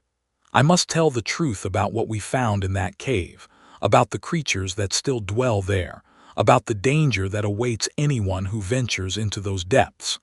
I must warn the world, even if no one believes me, even if this manuscript is suppressed, destroyed, dismissed as the ravings of a madman. Because they are still there. The sauropods, the horned ones, the plated ones, the serpents. They are still in the caves, still breeding, still waiting, and they are hungry, always hungry. The Aztec calendar predicts another alignment in the year 2087, 75 years from now. That will be the next opportunity for their emergence, the next chance for the Ancient Ones to reclaim what was once theirs. By then, perhaps humanity will have evolved, will have found a way to coexist with these creatures, will have learned the lessons that the Aztecs and the Maya and all the other ancient civilizations tried to teach us. Or perhaps we will be gone, just another failed experiment in the history of life on Earth, and the creatures will inherit the planet once again, as they did for 100 million years before the asteroid came. Either way, I will not be here to see it. I will be food for worms, my body returned to the earth that created it, my soul released from this prison of guilt and horror. I am ready to die. I have been ready since the moment I emerged from that cave and left my companions behind. The only thing that kept me alive was the need to tell this story, to warn the world, to leave some record of what we found in the darkness. Now that record is complete. I have told everything I know, everything I saw, everything I believe to be true. The rest is up to whoever finds these words. Believe or don't believe. It makes no difference to the creatures. They don't care what we think. They don't care about our science or our skepticism or our disbelief. They are beyond such concerns, older than such concepts, indifferent to our opinions. They are simply hungry, and they are waiting. God help us all. This is the final testament of Dr. Brett Mercer. May it serve as a warning to those who would follow in my footsteps. May it serve as a memorial to those who died in that cave. And may it serve as a prayer for the future of humanity, whatever that future may hold. The ancient ones are patient. They have always been patient, and their patience is almost at an end. Goodbye.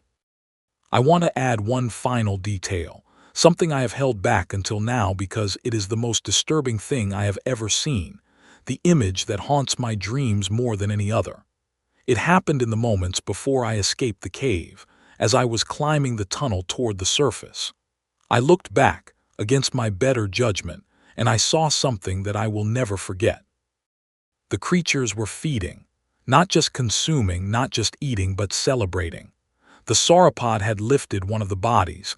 I couldn't tell who it was, the remains were too mangled, and was holding it aloft, displaying it to the others.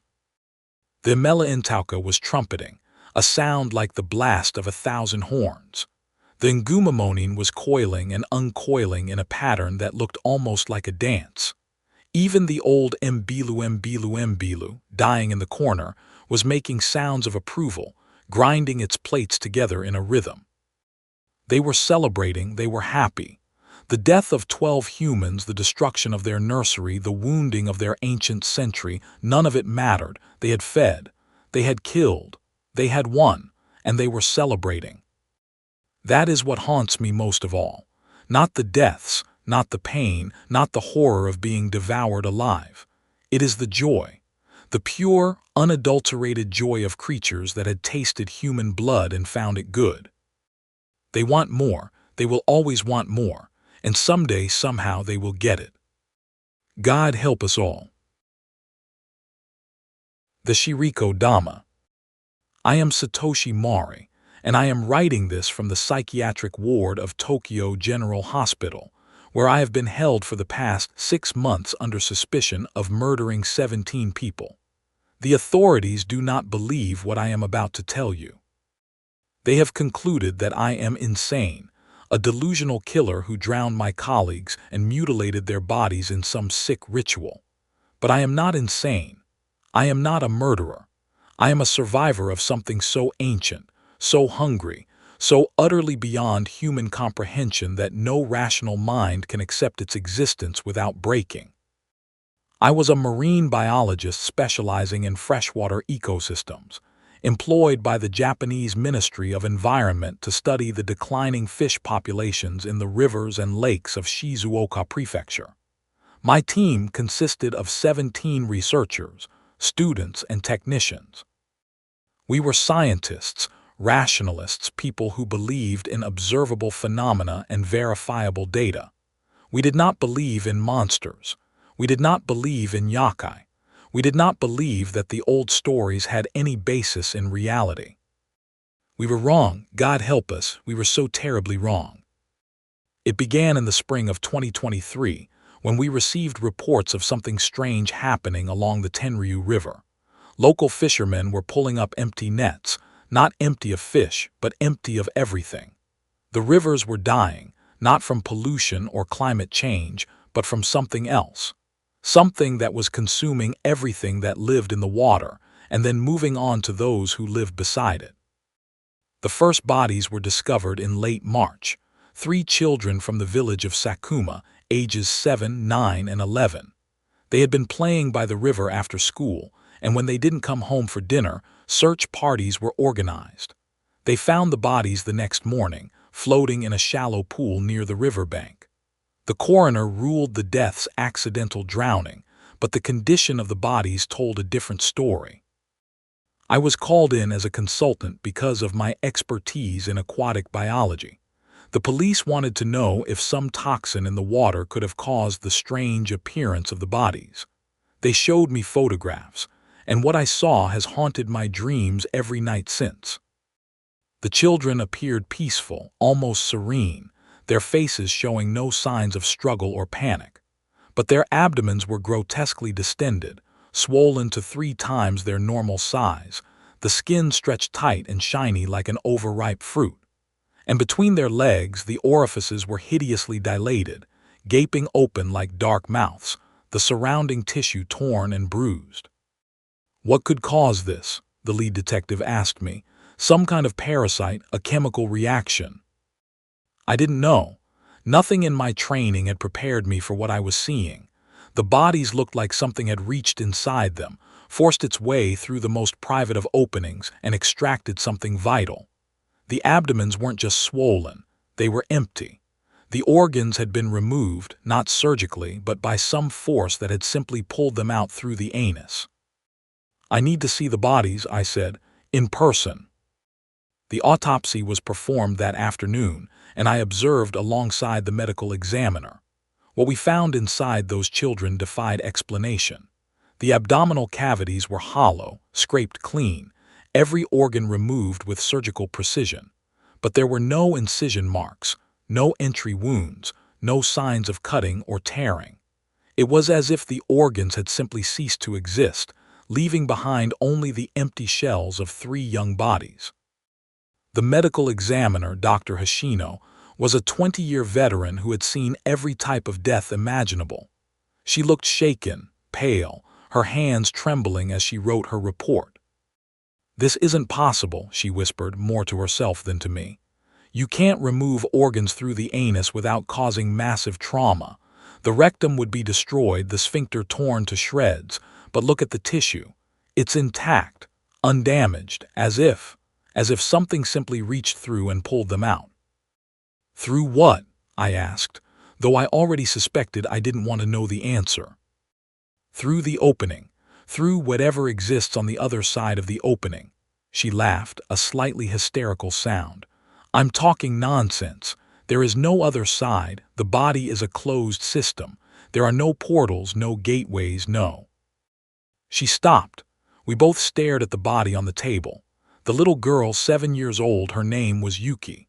Her face was peaceful, angelic even, but between her legs the darkness gaped open, and I could swear, though I know this is impossible, that I saw something moving in the depths of that opening, something green and scaly and alive. "Did you?" Dr. Hashino started. "I saw it," I whispered, "but it can't be real, shadows, trick of the light." We finished the autopsy in silence, both of us afraid to speak, afraid to acknowledge what we had seen. But the images were burned into our minds. The hollow bodies, the gaping orifices, the thing moving in the darkness. After the autopsy, I went to the river.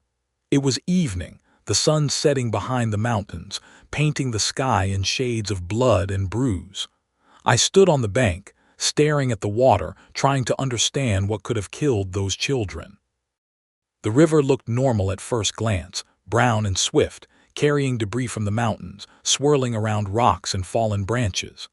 But as I watched, I began to notice strange patterns in the current. Bubbles rising from the depths, not randomly, but in deliberate sequences, forming shapes and symbols that seemed almost intentional. Ripples moving against the flow, defying physics, creating pathways and patterns that no natural current could produce. And then I saw them. At first I thought they were rocks, dark shapes just beneath the surface near the far bank. But rocks don't move. Rocks don't watch. And these shapes were watching me.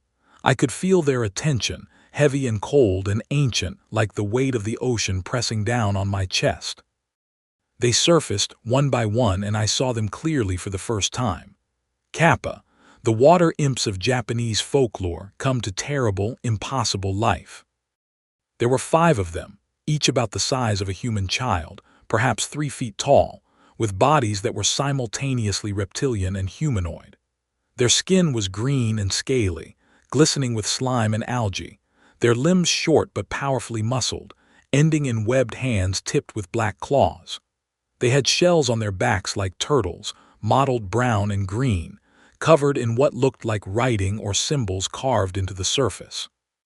But their faces were the most disturbing, humanoid but wrong, with sharp beaks instead of mouths, large black eyes that gleamed with intelligence and hunger, and most disturbing of all, the concave dish-shaped depression on top of their heads, filled with water that caught the fading light and reflected it back like liquid silver. They stood in the shallow water watching me, and I was paralyzed by fear and fascination. I should have run, should have screamed, should have done anything but stand there staring. But I couldn't move. Their gaze held me, rooted me to the spot, filled my mind with images of drowning, of suffocation, of something reaching inside me and pulling out my soul. One of them stepped forward out of the water onto the bank. It moved strangely, its legs bending in ways that shouldn't be possible, its body swaying like a plant in a current. It approached me slowly, deliberately, and I saw that it was carrying something in its webbed hands, something round and wet and glowing with an inner light. It stopped 3 feet away from me, close enough that I could smell it, the scent of river mud and rotting vegetation and something else, something coppery and organic and wrong. It extended its hands, offering me the object it carried. I looked down and saw what it was. A ball about the size of a tennis ball, glowing with a pale blue light, pulsing with a rhythm that matched the beating of my heart. It was wet, slimy, and as I watched in horror, I realized it was moving, squirming, alive. The Kappa spoke, its voice like water bubbling over stones, like a stream running through a graveyard. Shirikodama, it said, the soul ball, the essence, the taste of life. I didn't understand. Not then. Not until later, when I learned what the Shirikodama truly was and how the Kappa extracted it from their victims. Take, the Kappa said, pushing the ball toward me. Taste, no. No, I whispered, backing away. No, I won't. The Kappa's beak twisted into what might have been a smile. You will, it said. Soon, all humans taste, all humans feed, the river is hungry, the water waits. It dropped the ball at my feet, turned, and walked back into the river. The other Kappa followed, and within seconds they had disappeared beneath the surface, leaving only ripples and the fading scent of rot. I ran. I ran back to my car, drove back to the city, locked myself in my apartment and tried to convince myself that I had hallucinated the entire encounter. Stress, I told myself. Exhaustion, the trauma of the autopsy. There were no Kappa. There were no water imps. The world was rational and explainable and safe. But the ball was real. I had picked it up, God help me, I had picked it up and brought it with me. It sat on my kitchen table now, still glowing, still pulsing, still alive. And I knew with a certainty that transcended reason that it had come from inside someone. From inside one of those children. From inside Yuki, the 7-year-old girl whose hollow body I had seen on the autopsy table. I didn't sleep that night. I sat at my table, staring at the ball, trying to understand what it was, what it meant, what I was supposed to do with it. At dawn, I called my supervisor, Dr. Kenji Watanabe, and told him what I had seen. He came to my apartment, took one look at the ball, and turned pale as death. Where did you get this? He demanded. The river, I said. The Kappa gave it to me. Don't be ridiculous, he snapped, but his voice shook. There's no such thing as Kappa. This is some kind of biological specimen, a tumor perhaps, a growth, something explainable. Then explain it, I challenged. Explain why it's glowing. Explain why it's pulsing. Explain why I saw creatures with shells and beaks and water in their heads. Dr. Watanabe was silent for a long moment. Then he spoke, his voice barely a whisper. My grandmother used to tell me stories about the Kappa, about how they extracted the Shirikodama, the soul ball, from their victims through the anus, about how they fed on the life essence of humans, particularly children. I thought they were just stories, fairy tales to keep kids away from the water. They're not stories, I said. They're real, they're here, and they're hungry. We spent the next week researching, reaching out to folklorists, anthropologists, anyone who might have information about the Kappa.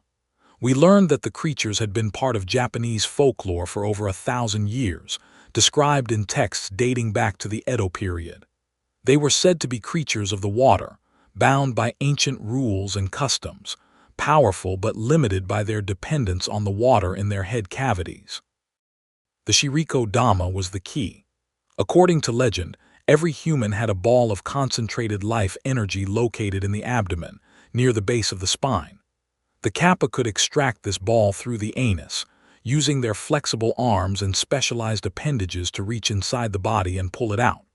Without the Shirikodama, the body survived for a time, but the soul was gone, the essence consumed, the person effectively dead even if their heart still beat. But that's impossible, Dr. Watanabe said, reading the old texts. You can't extract an organ through the anus without causing fatal damage. The body isn't designed for that. Neither is extracting a soul, I replied. But the Kappa don't seem to care about what's possible. They have their own rules, their own biology. They can do things that shouldn't be possible. We decided to organize an expedition. If the Kappa were real, if they were killing people, we needed to study them, understand them, find a way to stop them. We assembled a team of 17 researchers, equipped with underwater cameras, diving gear, scientific instruments, and yes, weapons. We weren't going to kill them, we told ourselves. We just needed to be prepared. We were fools, arrogant, ignorant fools. We thought we could study the Kappa like we studied fish or coral or algae. We thought we could bring science to bear on the supernatural. We thought we were the predators and they were the prey. We arrived at the Tenryu River on a Monday in mid-April, when the cherry blossoms were falling, and the air was thick with the promise of summer. We established our base camp on a flat area near the riverbank, far enough from the water to be safe, we thought, close enough to observe the Kappa's territory. The first 3 days were uneventful. We set up cameras, took water samples, mapped the riverbed. We saw no Kappa, no strange phenomena, nothing to suggest that the river was anything but a normal body of water. Then on the 4th night they came. I was awake, sitting by the river, watching the moonlight dance on the water. The others were asleep in their tents, snoring softly, dreaming of scientific glory. I was alone, unarmed, completely unprepared for what was about to happen.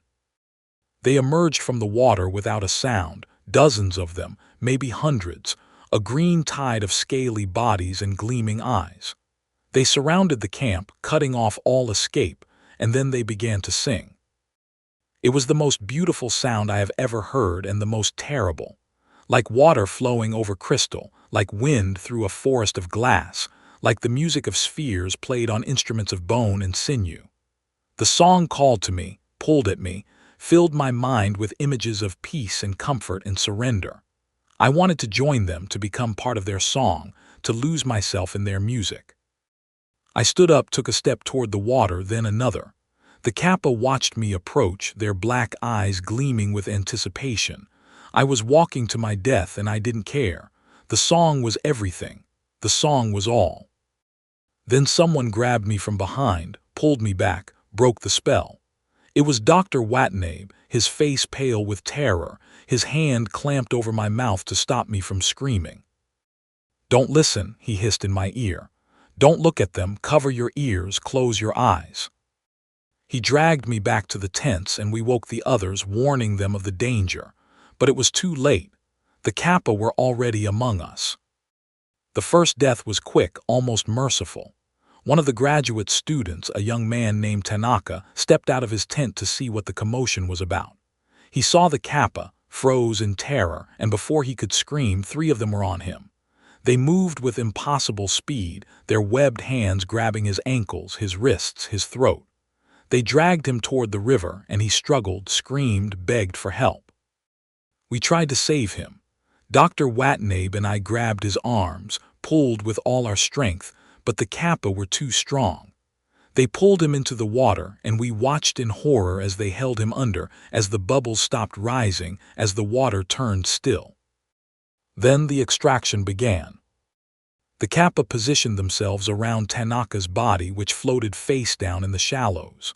One of them, the leader I would later learn, a creature named Kawa, climbed onto his back, straddling him like a rider on a horse.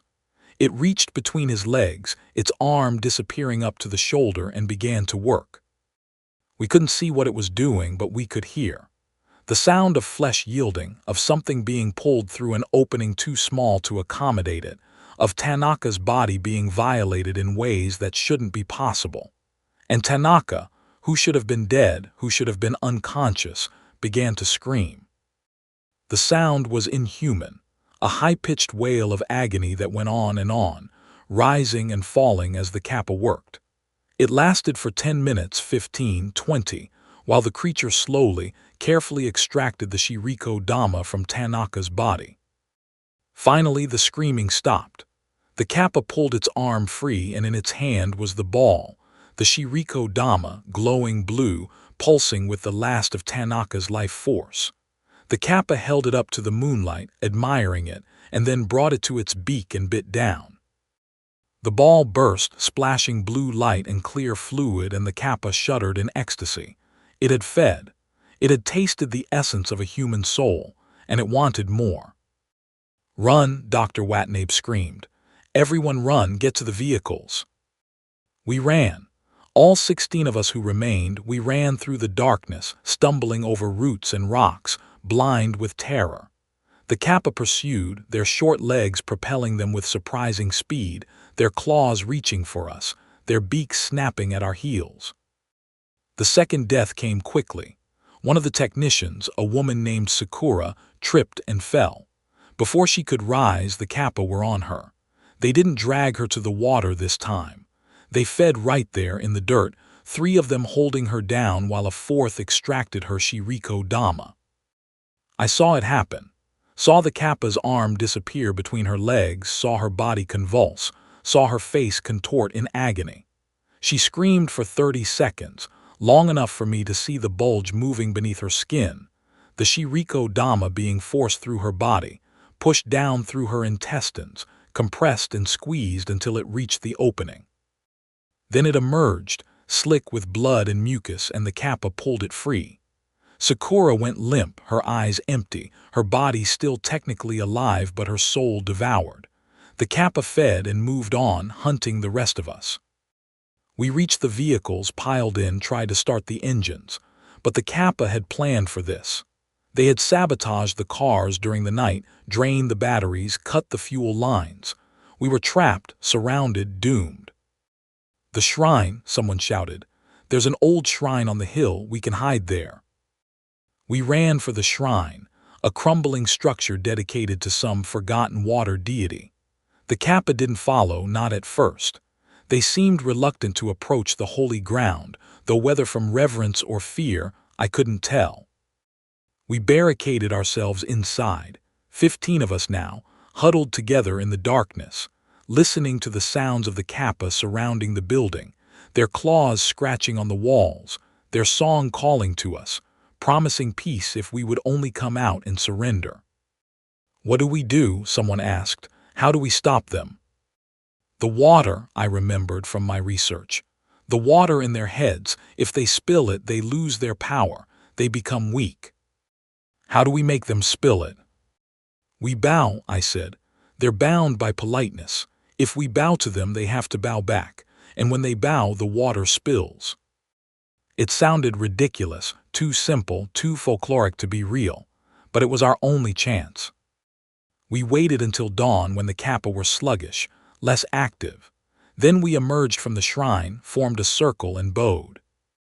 The Kappa, surprised by the gesture, bowed back, and as they bowed, the water spilled from the dishes on their heads, splashing onto the ground. They made sounds of distress, of weakness, of pain.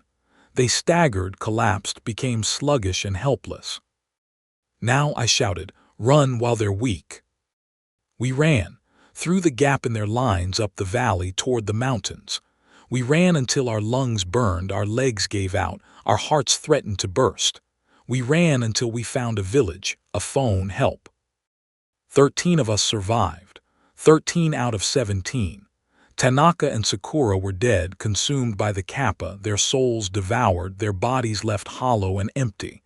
And 2 others were missing, Dr. Sato, our ichthyologist, and his assistant, a young woman named Yuki. We didn't know what happened to them. We hoped they had escaped, found shelter, survived. We were wrong.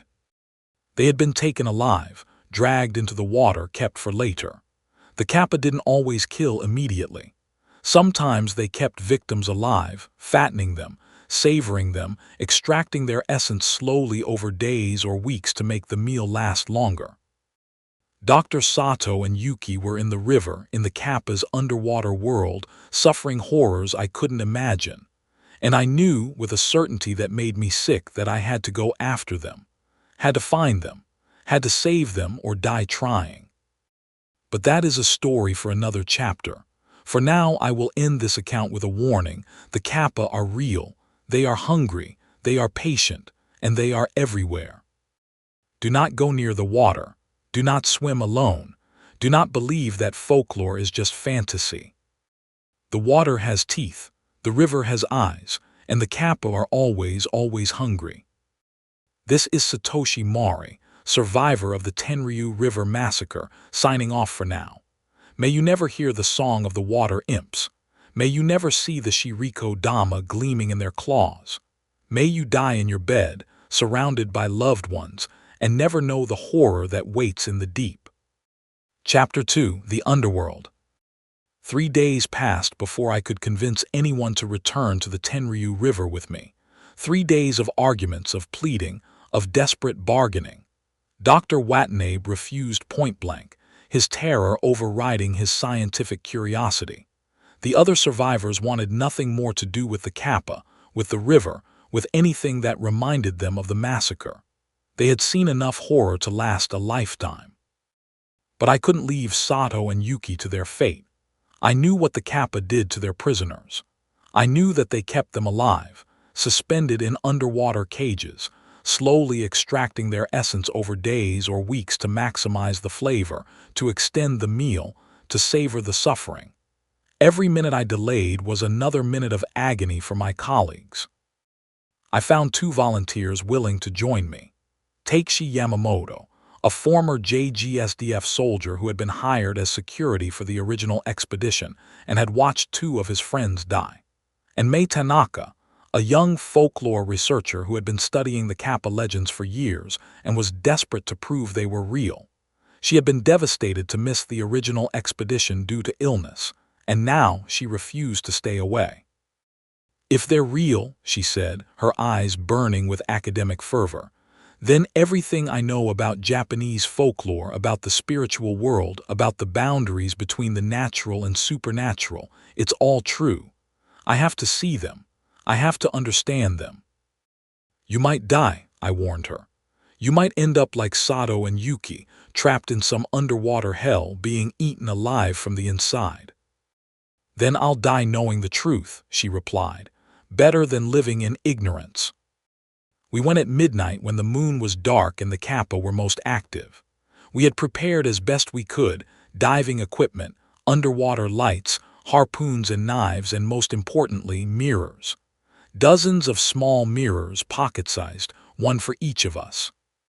The legend said that Kappa were bound by politeness, forced to bow when bowed to, causing the water in their head cavities to spill. but they were also said to be entranced by their own reflections, unable to look away from the beauty of their scaly faces. The mirrors might give us an edge. We entered the water at the same spot where Tanaka had died. The river was cold, shockingly so, even in the mild April night. We wore wetsuits, but the chill penetrated the neoprene, seeping into our bones, making our teeth chatter and our hands shake. We dove 30 feet, 50 feet, 70 feet.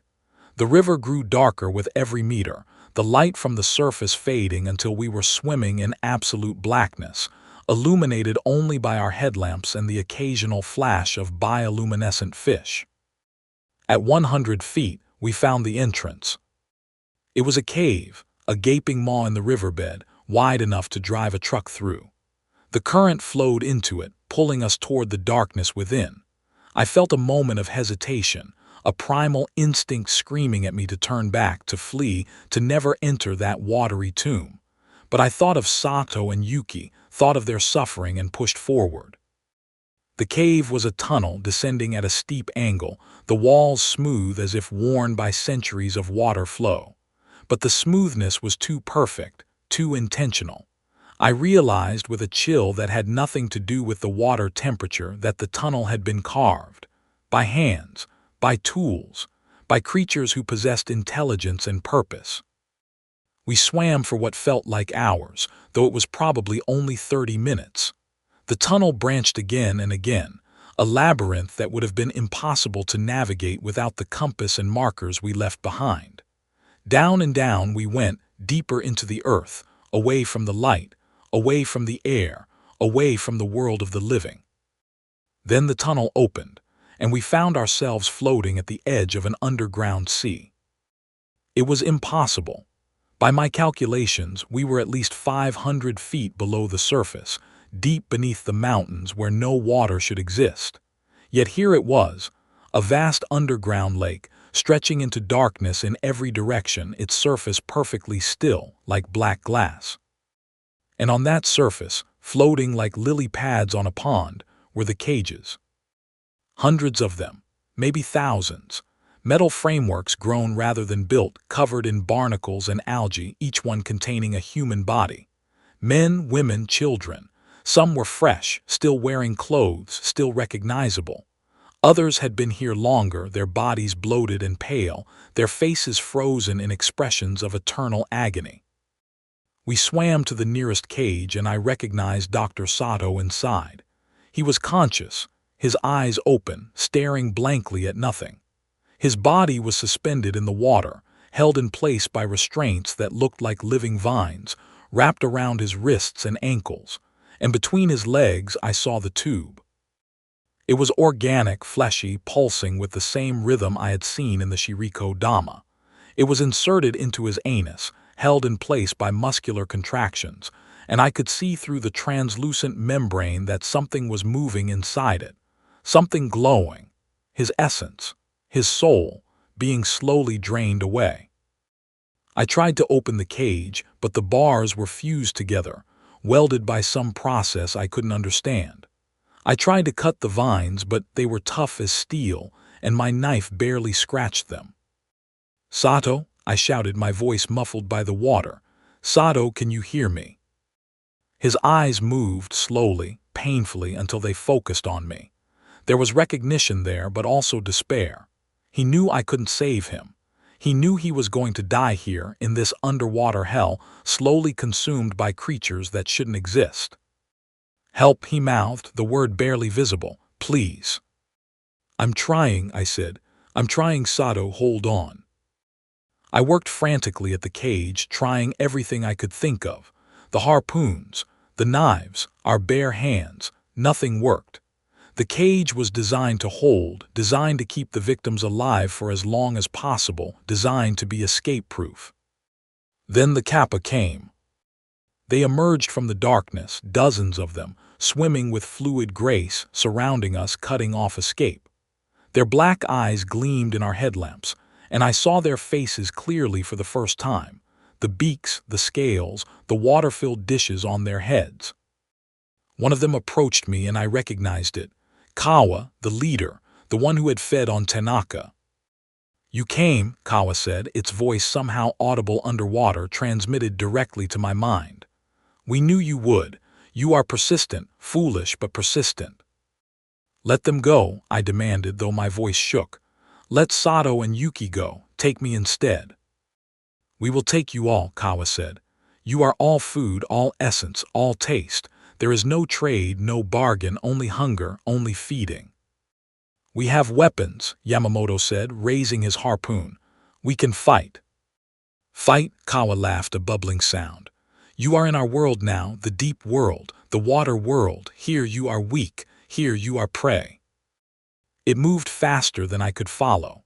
One moment it was 10 feet away, the next it was on Yamamoto, its claws raking across his chest, tearing through the wetsuit, through the skin, through the muscle. Blood clouded the water, and Yamamoto screamed, a stream of bubbles erupting from his regulator. He thrashed, tried to fight, but the Kappa were on him, 3 of them 5'10", swarming like piranha, tearing at his flesh, pulling him apart. I saw his arm come off at the shoulder, the blood trailing like red smoke. Saw his face contort in agony as something reached between his legs, began the extraction while he still lived. No, I screamed, surging forward with my knife. Leave him. I stabbed at the nearest Kappa, felt my blade sink into scaly flesh. The creature screeched, a sound like tearing metal, and turned on me. Its beak snapped at my hand, missed by inches, and I saw its eyes, intelligent, ancient, utterly inhuman. You dare, Kawa hissed. You dare to hurt us, to resist. I dare, I snarled, slashing again. I dare, and I will keep daring until you let them go or I die trying. The Kappa surrounded me, but I had the mirror ready. I held it up, shoved it in Kawa's face, forced it to look at its own reflection. It worked. The creature froze, its eyes locked on the mirror, unable to look away. It reached for the mirror, claws extended, not to attack but to touch, to caress, entranced by its own image. The others, I shouted to May, use the mirrors. She understood. She pulled out her own mirror, held it up to the nearest Kappa. It too froze, entranced, mesmerized by its own reflection. For a moment we had the advantage. The Kappa were paralyzed, staring at themselves, their claws limp, their beaks slightly open. We could have fled, could have swum for the tunnel, for the surface, for safety. But I couldn't leave Sato, couldn't leave Yuki, couldn't leave Yamamoto, though he was surely dead by now, his body being torn apart, his Shirikodama being extracted. I swam to Sato's cage again, desperate, and this time I noticed something I had missed before. A lock. A simple mechanical lock, keeping the cage door closed. The Kappa had technology, intelligence, but they weren't above using crude human mechanisms when they suited their purposes. I had lockpicks, standard equipment for a researcher who sometimes needed to access restricted areas. I pulled them out, fumbling in the water, and began to work. The Kappa were stirring. The mirror's effect was wearing off, their trance breaking. I had seconds, maybe less. Come on, I whispered, working the picks. Come on, come on. The lock clicked. I yanked the door open, reached for Sato, tried to pull him free. But the vines held him fast, wrapped tight around his limbs, embedded in his flesh. He was part of the cage now, fused to it, unable to be separated without tearing him apart. Satoshi, he whispered, and I could hear him clearly somehow, despite the water, despite the regulator. Don't, it's too late. No, I said. No, I can save you, I can get you out. You can't, he said, and he smiled, a terrible, hollow smile. The tube. It's inside me, deep inside. If you pull it out, it takes everything with it. Everything I am, everything I was. I don't care, I said. I'd rather you die free than live like this.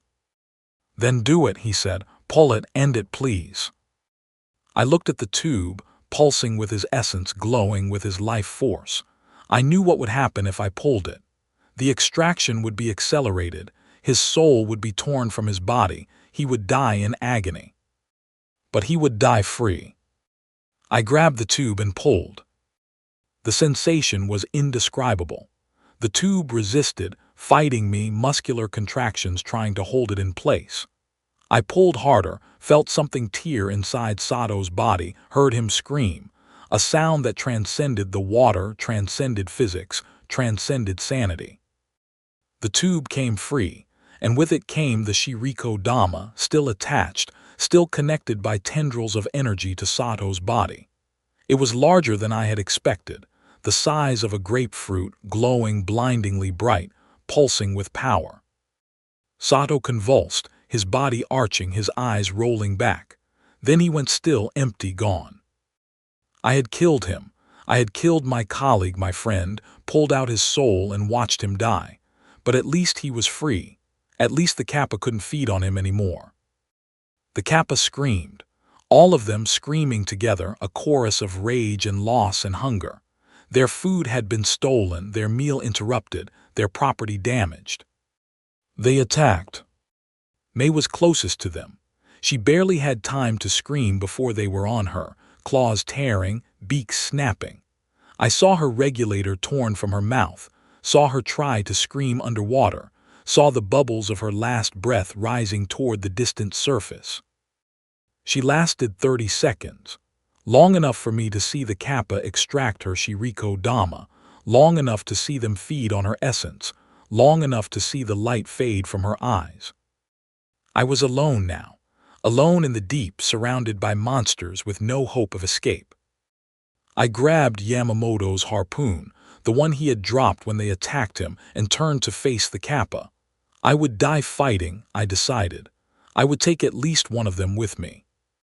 Kawa swam forward, its eyes gleaming with malice and hunger. "You killed our food," it hissed. "You stole our meal. You will pay. You will suffer. You will feed us for a very long time." "Come and get me," I said, raising the harpoon. It did. The battle was brief and one-sided. I was a man, slow and clumsy in the water, fighting creatures that had evolved for millions of years to be perfect aquatic predators. I managed to strike one Kappa, driving the harpoon through its shell, into its body, killing it. But then they were on me, claws raking, beaks snapping, and I felt my blood clouding the water, felt my strength fading, felt the end coming. Then inexplicably they stopped. They backed away, releasing me, leaving me floating in the water, bleeding, dying, but alive. I didn't understand why until I saw what they were looking at. The Shirikodama, Sato's Shirikodama. It was still floating in the water, still glowing, still intact. "The soul ball," Kawa whispered, and for the first time I heard fear in its voice. "You hold the soul ball, you hold the power." "What?" I gasped, barely conscious. "The Shirikodama," Kawa said. "It gives power to whoever holds it, power over life, power over death, power over us." I looked at the glowing ball floating in the water before me. I reached out, took it in my hand. It was warm, pulsing, alive with Sato's essence. "Let me go," I said, my voice gaining strength. "Let me go, or I will destroy this. I will crush it. I will scatter his essence to the currents." "You cannot," Kawa said, but its voice was uncertain. "The soul ball is eternal. It cannot be destroyed." "Then I'll swallow it," I said. "I'll take Sato's essence into myself. I'll make him part of me, and you'll never taste him. You'll never feed on him. He'll be gone forever, beyond your reach." The Kappa hissed, agitated, uncertain. They conferred among themselves, whispering in their bubbling language, debating what to do. "A trade," Kawa said finally. "The soul ball for your freedom. Give it to us and we will let you go. We will not follow, we will not hunt. You will be free." "And Yuki?" I asked, "the other prisoner?" "Her too," Kawa said, "both of you free, in exchange for the soul ball." I looked at the Shirikodama glowing in my hand. Sato's soul, Sato's essence, everything he had been, everything he had loved, everything he had hoped for. If I gave it to them, they would consume it. He would be gone forever, eaten by monsters. But if I didn't, they would kill me, and Yuki, and anyone else who came looking for us. "Deal," I said. I swam to Yuki's cage, found her unconscious but alive. The Kappa opened her cage, released her from the vines, pulled the extraction tube from her body. She woke with a scream, thrashing, fighting until I calmed her. "We're going," I said. "We're free, but we have to move now." I handed the Shirikodama to Kawa. It took it reverently, almost tenderly, and brought it to its beak. I looked away as it fed, not wanting to see Sato's essence being consumed, not wanting to witness the final destruction of my friend. When I looked back, the Kappa were gone, vanished into the darkness of the underground sea. Yuki and I were alone, surrounded by the cages, the dead, the damned. "Can we go?" Yuki whispered, her voice barely audible. "Please, I want to go home." "Yes," I said, "we're going." We swam, up through the tunnel, up through the cave, up through the river. We swam until our lungs burned, until our muscles screamed, until we thought we would die before we reached the surface. But we made it. We broke the surface, gasping, vomiting water, crawling onto the bank. We lay there for hours, shivering, crying, holding each other, two survivors in a world that had tried to kill us. Yuki and I made it out. Yamamoto, Mei, and Sato did not. 3 dead, but 2 saved. It was a terrible trade, but it was the best I could do. This is Satoshi Mori, survivor of the underwater world, signing off. May you never know the darkness of the deep. May you never hear the screams of the caged. May you never have to trade a friend's soul for your own life. Chapter 3: The Return. We thought we had escaped. We thought the nightmare was over. We thought that by giving them Sato's Shirikodama, by honoring our bargain, we had bought our safety, our freedom, our lives. We were wrong. The Kappa do not forget. The Kappa do not forgive. And the Kappa, above all else, do not allow their prey to escape. It began 3 days after our escape from the underground world. Yuki and I had been taken to a hospital in Tokyo, treated for exposure, for psychological trauma, for the physical wounds inflicted by the Kappa's claws. We had told the doctors everything, or almost everything. We told them about the cave, the underground river, the creatures that had attacked us.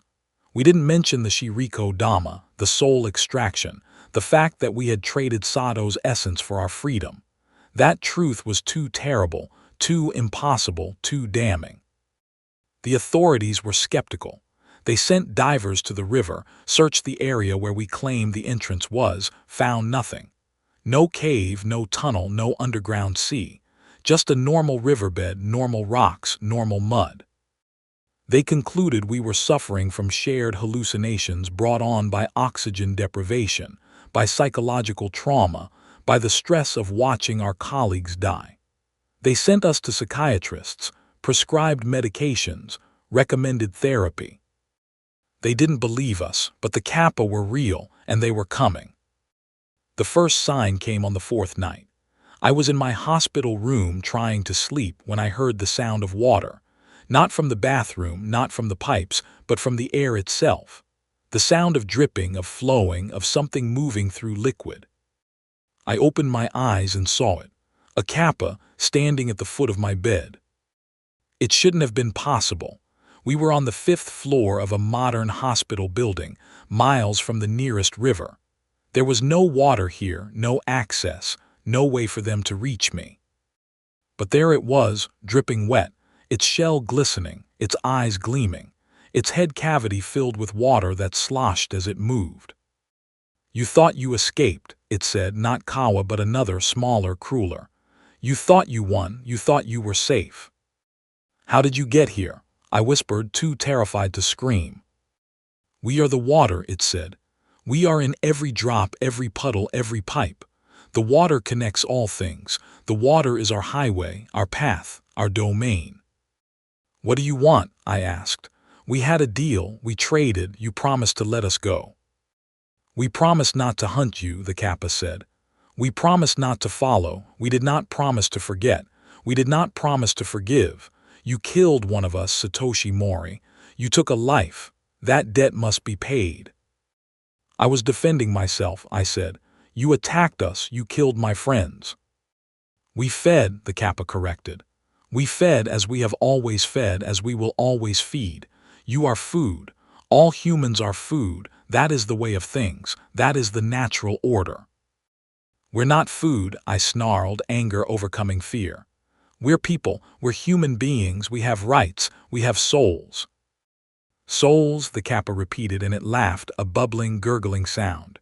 Yes, you have souls, delicious souls, sweet souls, and we will have them, all of them. It moved, fast as a striking snake, and I barely had time to raise my arms before it was on me. Its claws raked across my chest, tearing through the hospital gown, through the skin, leaving 4 parallel lines of agony. I screamed finally, and the sound brought nurses, orderlies, security guards running into the room. They found me alone, bleeding, raving about monsters in the water. There was no Kappa, no evidence, just me, wounded and hysterical. They sedated me, bandaged my wounds, and added another diagnosis to my chart: paranoid delusions, acute psychosis, possible danger to self and others. I spent the next week in restraints, unable to move, unable to protect myself, unable to do anything but wait for them to come again. They came on the 7th night, not for me but for the others. The hospital had a pediatric ward, children, sick and injured, vulnerable and alone. The Kappa came for them in the dark hours before dawn, when the nurses were tired, when the security guards were sleepy, when the world was at its most vulnerable. They took 3 children that night: 7-year-old Kenji, suffering from appendicitis; 9-year-old Sakura, recovering from a broken leg; and 5-year-old Hiroshi, admitted for observation after a mild concussion. All 3 were found the next morning in their beds, their bodies intact but empty, their abdomens distended, their orifices gaping open, their souls extracted through the anus while they slept. The hospital went into lockdown. The police were called. Forensic teams swarmed the building, looking for evidence, looking for explanations, finding nothing. I knew what had happened. I knew the Kappa had come, not just for me, but for the children. They were reminding me of what they could do, showing me that nowhere was safe, no one was protected, no bargain would hold them back. I was released from restraints after 2 weeks, deemed no longer an immediate danger. Yuki came to visit me, her face pale, her eyes haunted. "They're here," she whispered. "In Tokyo, in the city, they're everywhere." "I know," I said. "They came to me in my room, they cut me." I showed her the scars, 4 parallel lines across my chest, still red and angry. "What do we do?" she asked. "How do we stop them?" "We can't," I said. "They're too many, too strong, too ancient. We can only hide, only run, only hope they don't find us." "I'm tired of running," Yuki said, and there was steel in her voice. "I'm tired of hiding. I'm tired of being afraid. There has to be a way to fight back, to kill them, to end this." "How?" I asked. "We tried fighting, we tried weapons, we barely escaped with our lives." "We didn't know what we were doing," she said. "We were amateurs, but there are people who know about the Kappa, people who have studied them, fought them, survived them. We need to find them, learn from them." "Who?" I asked. "Who knows about Kappa?"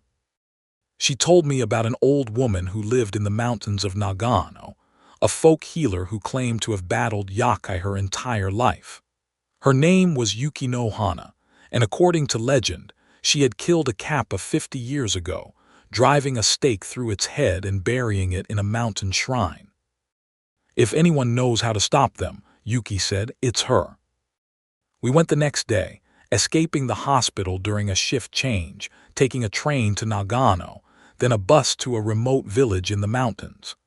The villagers knew of Yukino Hana, spoke of her in whispers, warned us that she was mad, dangerous, possibly cursed. We found her in a shack at the edge of a forest, surrounded by charms and talismans, the air thick with incense and something else, something ancient and powerful. She was ancient herself, well over 90, her face a map of wrinkles, her eyes milky with cataracts. But when she looked at us, I felt the weight of her gaze, the power in her presence, the knowledge she carried. "You've seen them," she said, not a question but a statement. "The water imps, the soul eaters, the Kappa."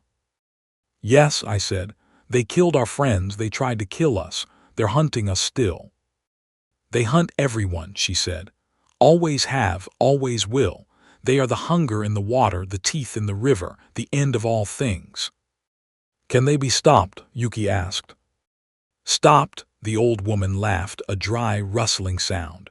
"No, they cannot be stopped. They have been here since before humans walked the earth. They will be here after humans are gone. They are eternal." "Then how do we survive?" I asked. "How do we protect ourselves?" "You learn their weaknesses," she said. "You learn their rules. You learn the ancient ways to ward them off, to trick them, to bind them. And you accept that you can never truly defeat them, only delay them, only hold them back." She taught us. For 3 days we sat with her in that smoky shack, learning the old knowledge. We learned about the water in their heads, the source of their power, and how to make them spill it. We learned about their obsession with politeness, their inability to resist a bow, their compulsion to return courtesy. We learned about their weakness to iron, to fire, to certain sacred words and symbols. "But most of all," she said, "you must learn about the Shirikodama, the soul ball, the essence. The Kappa feed on it, but it is also their weakness. If you can capture a Shirikodama, hold it, keep it from them, you can use it as a weapon. The soul ball gives power, power over life, power over death, power over the Kappa themselves." "How do we capture one?" I asked. "You extract it," she said. "Just as they do. You reach inside through the anus and you pull it out." "That's impossible," I said. "We can't do what they do. We're not like them." "You can," she said, "with the right tools, the right knowledge, the right assistance." She showed us. An old medical device from the Edo period, a curved metal tube with a claw at the end, designed to reach inside the body and grasp the Shirikodama. It had been used by her, 50 years ago, to extract the soul ball from the Kappa she had killed. "Take it," she said. "Use it, but be warned, extracting a Shirikodama is dangerous. The soul ball is connected to the life force. Pull it out and you kill the body. Use it carelessly and you become no better than the Kappa themselves." We took the device, thanked her, promised to return if we survived. She laughed at that, a knowing, weary laugh. "You won't survive," she said.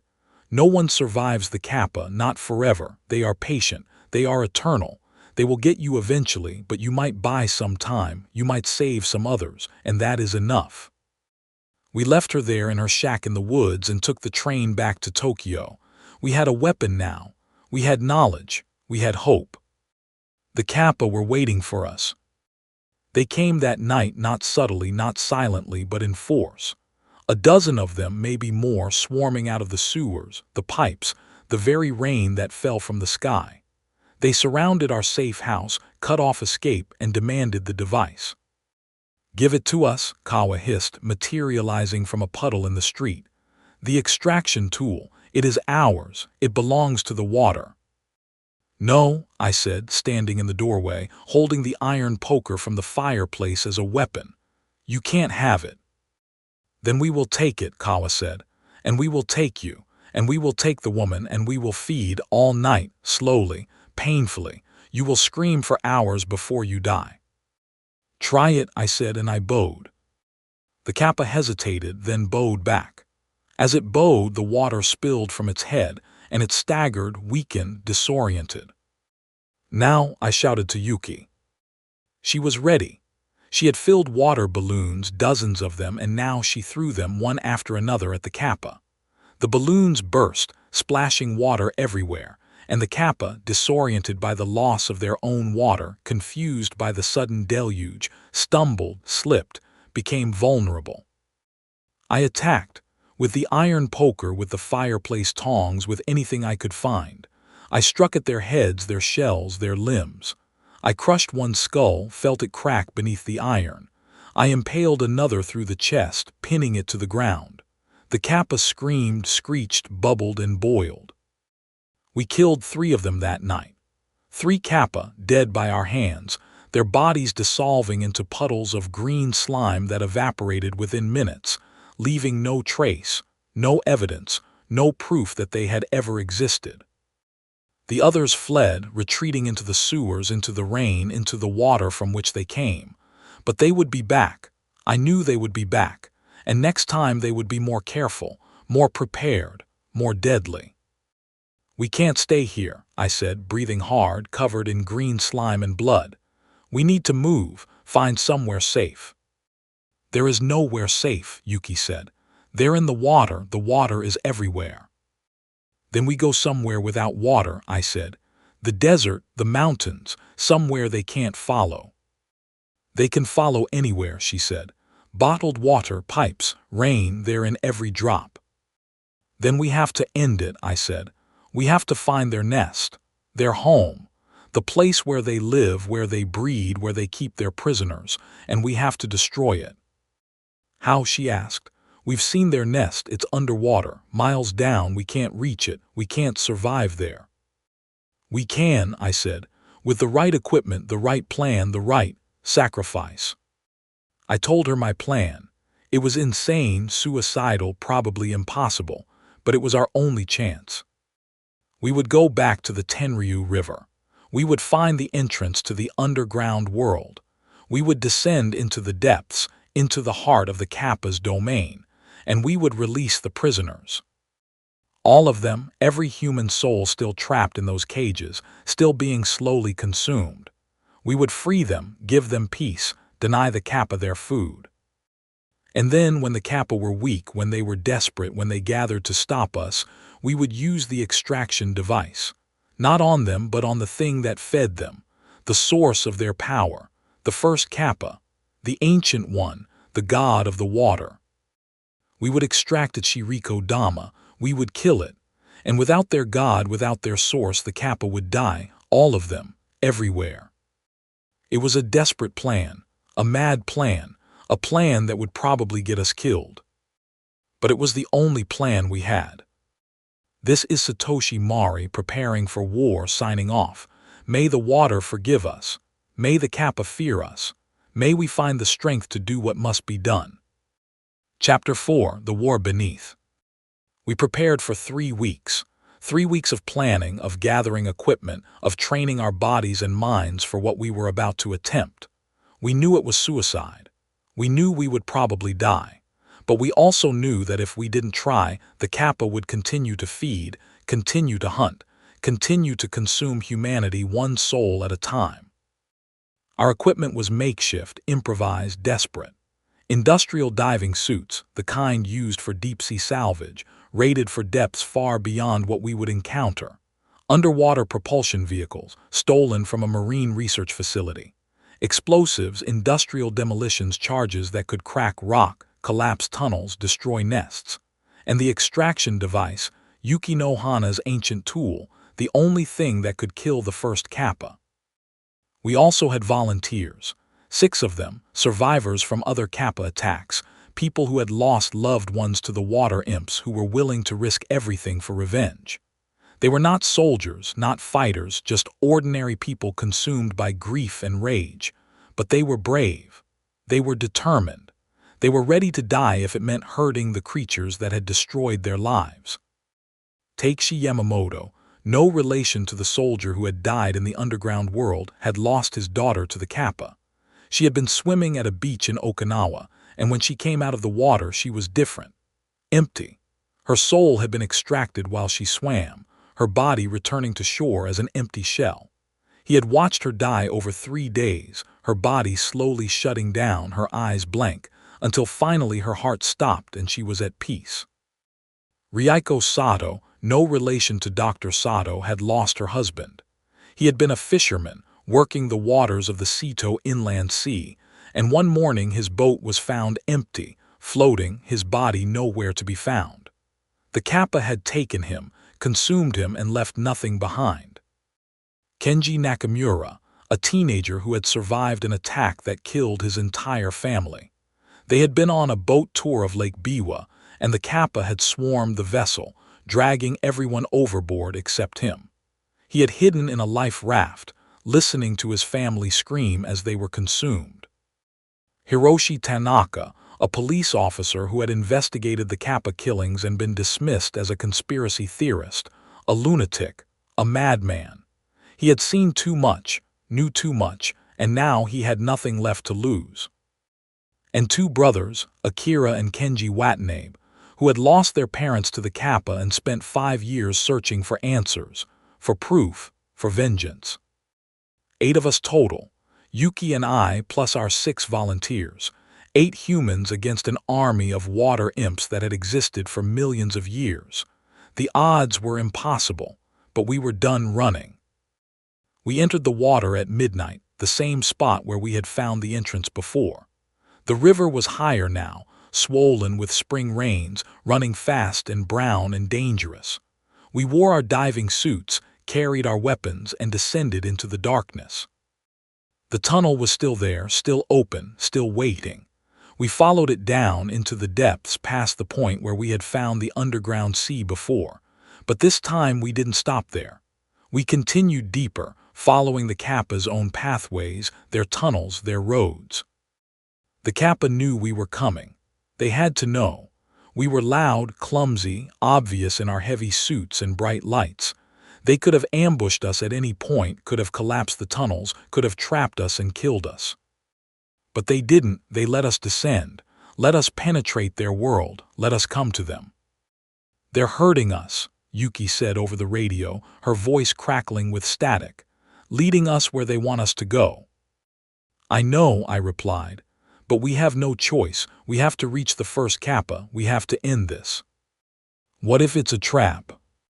"It is a trap," I said, "but traps work both ways. They want us to come to them. Fine. Let them see what we're bringing."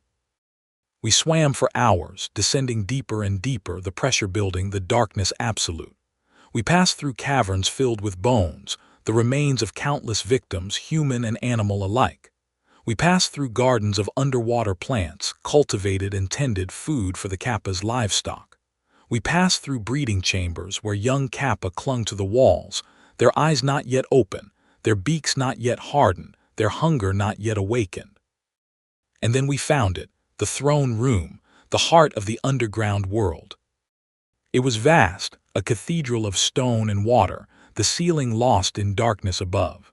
And in the center, floating in a pool of perfect stillness, was the first Kappa. It was not like the others. Not child-sized, not turtle-like, not remotely humanoid. It was massive, the size of a whale, the size of a building, a mountain of green scaly flesh and gleaming eyes and reaching arms. It had no shell, no beak, no dish on its head. It was all mouth, all hunger, all-consuming void. Around it, arranged in concentric circles, were the cages. Thousands of them, tens of thousands, more victims than I could count, suspended in the water being slowly drained, their essence feeding the beast at the center of it all. "My God," Hiroshi whispered, "there are so many." "We're not just fighting for ourselves," I said. "We're fighting for all of them, for everyone who has ever been taken, for everyone who will be taken if we fail." "Then let's do this," Takeshi said, his voice hard with grief and rage. "For my daughter, for all of them." We attacked. The battle was chaos, confusion, a nightmare of bubbles and blood and screaming. The Kappa swarmed us, hundreds of them, thousands, pouring from every shadow, every crack, every crevice. They were everywhere at once, claws raking, beaks snapping, hands reaching for the extraction tubes they carried. Akira Watanabe was the first to die. He had strayed too far from the group, chasing a group of Kappa that were retreating toward a side tunnel. They weren't retreating. They were luring. When he followed them into the tunnel, they collapsed it, trapping him, burying him alive in tons of rock and water. We heard his screams over the radio for 30 seconds, and then silence. Kenji Watanabe, his brother, went mad with grief. He charged the Kappa lines, screaming, firing his harpoon gun wildly, killing 3 of them before they swarmed him. They didn't extract his Shirikodama. They tore him apart, literally ripped him limb from limb, until the water was red with his blood and his screams finally stopped. Ryoko Sato died next. She had been protecting our flank, keeping the Kappa at bay with a combination of iron spikes and mirror tricks. But one of them got behind her, grabbed her ankle, pulled her down. She fought, struggled, managed to kill her attacker with a knife to the head. But while she was distracted, another Kappa climbed onto her back, wrapped its arms around her waist, and began the extraction. She screamed for 5 minutes, her voice broadcast over our radios, filling our ears with her agony. We could hear it, the sound of her body being violated, her insides being rearranged, her Shirikodama being forced through her intestines toward the exit. When the screaming stopped, we knew she was gone. Hiroshi Tanaka sacrificed himself to buy us time. He had explosives, industrial-grade demolitions charges, and he swam directly into the thickest concentration of Kappa, triggering the detonator as they swarmed him. The explosion was deafening even underwater, a shockwave that threw us back, that crushed dozens of Kappa, that opened cracks in the cavern walls. He took at least 50 of them with him, maybe more, but he was gone, vaporized, nothing left but a red cloud in the water. Kenji Nakamura, the teenager who had survived Lake Biwa, died protecting Yuki. A Kappa had gotten past our defenses, was reaching for her with its claws extended when Kenji threw himself in the way.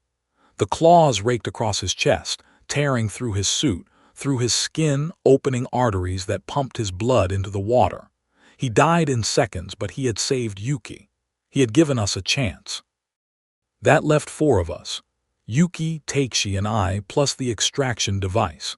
And the first Kappa, waiting at the center of the cavern, watching us with its 1,000 eyes, making no move to attack. "Why isn't it fighting?" Yuki asked, her voice shaking. "Why is it just watching?" "It doesn't need to fight," I said. "It has the others for that. It's amused. It wants to see what we'll do." "Then let's give it a show," Takeshi growled. "Let's kill the bastard."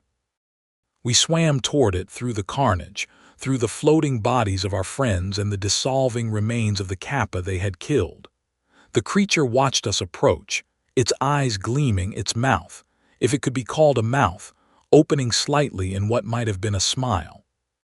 "You have come," a voice said, not from the creature but from everywhere, filling the water, filling our minds, filling the world. "You have come to die, to feed, to become part of us."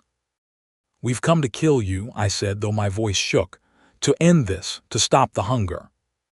"Kill me?" the voice laughed, a sound like the ocean itself, vast and deep and ancient. "I am the water, I am the hunger, I am the first and the last. You cannot kill the ocean, you cannot kill hunger, you cannot kill me." "We can try," I said, and I raised the extraction device. The first Kappa's eyes, all 1,000 of them, focused on the tool. And for the first time I saw something other than amusement in its gaze. I saw fear. "That," it said, and its voice was quieter now, uncertain. "That should not exist. That was destroyed, lost, forgotten." "Yuki no Hana preserved it," I said. "She killed one of your kind with it, extracted its Shirikodama, proved you can die." "One Kappa," the first one hissed. "One, not me, not the first, not the source." "Then let's find out," I said, and I swam forward. The creature attacked. It moved faster than anything that size should be able to move, faster than a shark, faster than a torpedo. Its arms, hundreds of them, thousands, reaching from every part of its body, lashed out, grabbing at us, trying to pull us in to consume us. Takeshi was caught, wrapped in a dozen arms, pulled toward the creature's maw. He didn't scream. He didn't struggle. He simply raised his harpoon and fired, the weapon piercing the first Kappa's flesh, sinking deep into its body. The creature roared, a sound that shook the cavern, that cracked the stone, that almost burst our eardrums. It released Takeshi, flailed in agony, and Takeshi used the opportunity to swim free, to grab another weapon, to attack again. But the creature recovered. It struck back, one of its arms smashing into Takeshi with the force of a wrecking ball, crushing his suit, crushing his body, sending him spiraling through the water, broken and dying. "Takeshi," I screamed, but there was nothing I could do. He was gone, his body floating lifeless, his sacrifice complete. Yuki and I were alone now. Alone against the first Kappa, the ancient hunger, the source of all the evil we had faced. "The cages," Yuki said suddenly. "We have to free the prisoners, cut off its food." She was right. The first Kappa fed on the essences being extracted from the prisoners in the cages. If we freed them, cut off that flow, the creature would weaken. "I'll distract it," I said. "You free them, as many as you can." "How do I free them?" she asked. "The cages are locked, the vines are unbreakable." "The extraction tubes," I said. "Pull them out. Kill the prisoners quickly, cleanly, rather than letting them suffer." "You want me to kill them?" she gasped. "They're innocent, they're victims." "They're already dead," I said. "Their souls are being drained. If we kill them quickly, we deny the Kappa their food. We weaken the first one, it's the only way." She looked at me, horror in her eyes, but she nodded. She understood. She swam toward the cages, and I turned to face the first Kappa. "Just you and me now," I said. "Let's end this." "Yes," the creature said, "let us end this." It attacked, and I barely dodged, the arms passing inches from my body. I swam through the cavern, using the terrain, the cages, the very structure of the place to shield myself. I was slower, weaker, outmatched in every way. But I had one advantage. I was small, maneuverable, able to fit into spaces the creature couldn't reach. I led it on a chase, through the maze of cages, through the forest of extraction tubes, through the garden of the damned. And behind me, I heard Yuki working, pulling tubes, releasing souls, killing prisoners to deny the Kappa their meal. The screaming started. Hundreds of voices all at once as Yuki pulled the tubes from their bodies, accelerating their deaths, releasing them from suffering. It was terrible, the sound of mass death, of mercy killings, of souls departing their bodies all at once. But it worked. The first Kappa slowed, weakened, its glow dimming. It was starving, losing power, becoming vulnerable. "Stop," it shrieked. "Stop this, you are killing them, you are killing us." "That's the idea," I said, and I attacked. I swam directly at it, the extraction device held before me like a spear. It tried to defend itself, arms lashing out, but I dodged, ducked, weaved through the forest of limbs until I was right beneath it, right at the center of its mass, where the Shirikodama should be. I struck. The device punched through the creature's flesh, sank deep into its body, and I felt it connect with something hard, something solid, something pulsing with power. "No," the creature screamed. "No, you cannot. I am eternal, I am." I twisted the device, activated the claw, grasped the Shirikodama, and pulled. The sensation was unlike anything I had ever experienced. It was like pulling a root from the earth, like extracting a tooth, like giving birth. Resistance, tremendous resistance, and then sudden release, and I was holding something huge, something glowing, something alive. The first Kappa's Shirikodama, the size of a watermelon, glowing blindingly bright, pulsing with the accumulated essence of millions of victims, thousands of years, endless hunger. The creature convulsed, screamed, thrashed. Its arms went limp, its eyes went dark, its body began to dissolve, to melt, to return to the water from which it had come. "You have killed me," it whispered, its voice fading. "You have killed the first, but you have not won. There are others. There will always be others. The hunger never dies, the water never dies." It dissolved, becoming nothing but green slime and clear water, dispersing into the current, gone. I held the Shirikodama, the soul of the first Kappa, glowing in my hands, and I knew what I had to do. "Yuki," I called, "get out now, swim for the surface, don't look back." "What about you?" she cried, swimming toward me. "I'll be right behind you," I lied. "Go now." She hesitated, then nodded. She turned and swam up through the cavern, up through the tunnel, toward the distant light of the surface. I watched her go, holding the Shirikodama, feeling its power, its hunger, its need. If I took this to the surface, if I kept it, I could use it. I could control the Kappa. I could become powerful beyond measure. Or I could destroy it, end the hunger, end the threat, end the Kappa forever. I pulled the demolitions charges from my belt, the last explosives I carried. I wrapped them around the Shirikodama, set the timer, and placed the whole assembly on the cavern floor, right where the first Kappa had died. Then I swam, as fast as I could, as hard as I could, toward the surface, toward the light, toward life. The explosion came when I was halfway up the tunnel.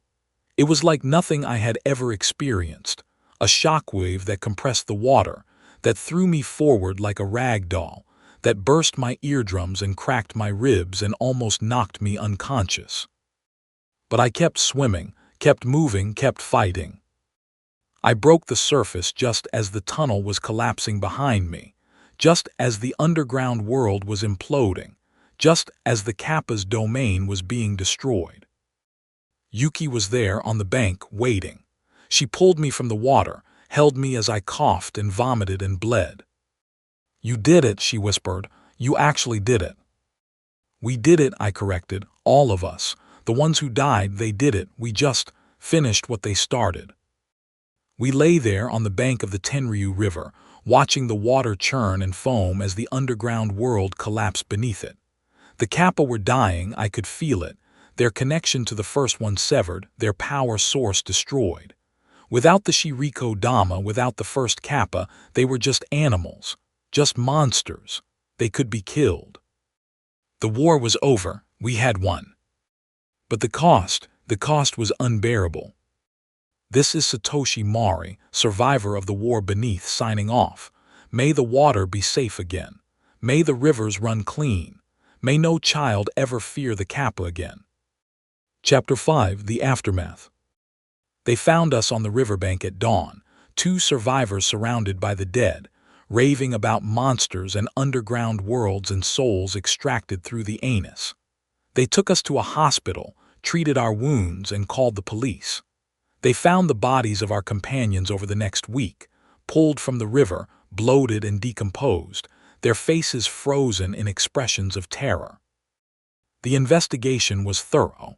The police questioned us for days, demanded explanations, threatened us with charges of murder, of conspiracy, of terrorism.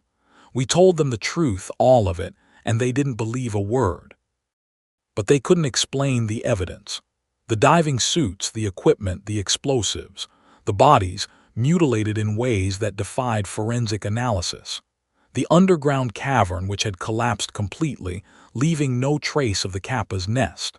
The disappearances which stopped abruptly after that night, as if the Kappa had simply vanished from the earth. In the end, they charged us with reckless endangerment, with illegal use of explosives, with desecration of a corpse. Minor charges, given what we had done. We paid fines, received suspended sentences, were released with warnings. But they never found the Kappa, never proved they existed, never acknowledged the truth of what had happened. The official story was that we had encountered a cult, a group of fanatics who worshipped water deities and practiced ritual sacrifice. The mutilations were explained as post-mortem mutilations, the soul extraction as a delusion brought on by oxygen deprivation, the Kappa themselves as hallucinations, stress responses, psychological breaks. I didn't care, I knew the truth, and so did Yuki. We kept in touch, the 2 survivors, the only ones who knew what had really happened beneath the Tenryu River. We met once a month, at a coffee shop in Tokyo, and talked about that night, about our friends, about the price we had paid.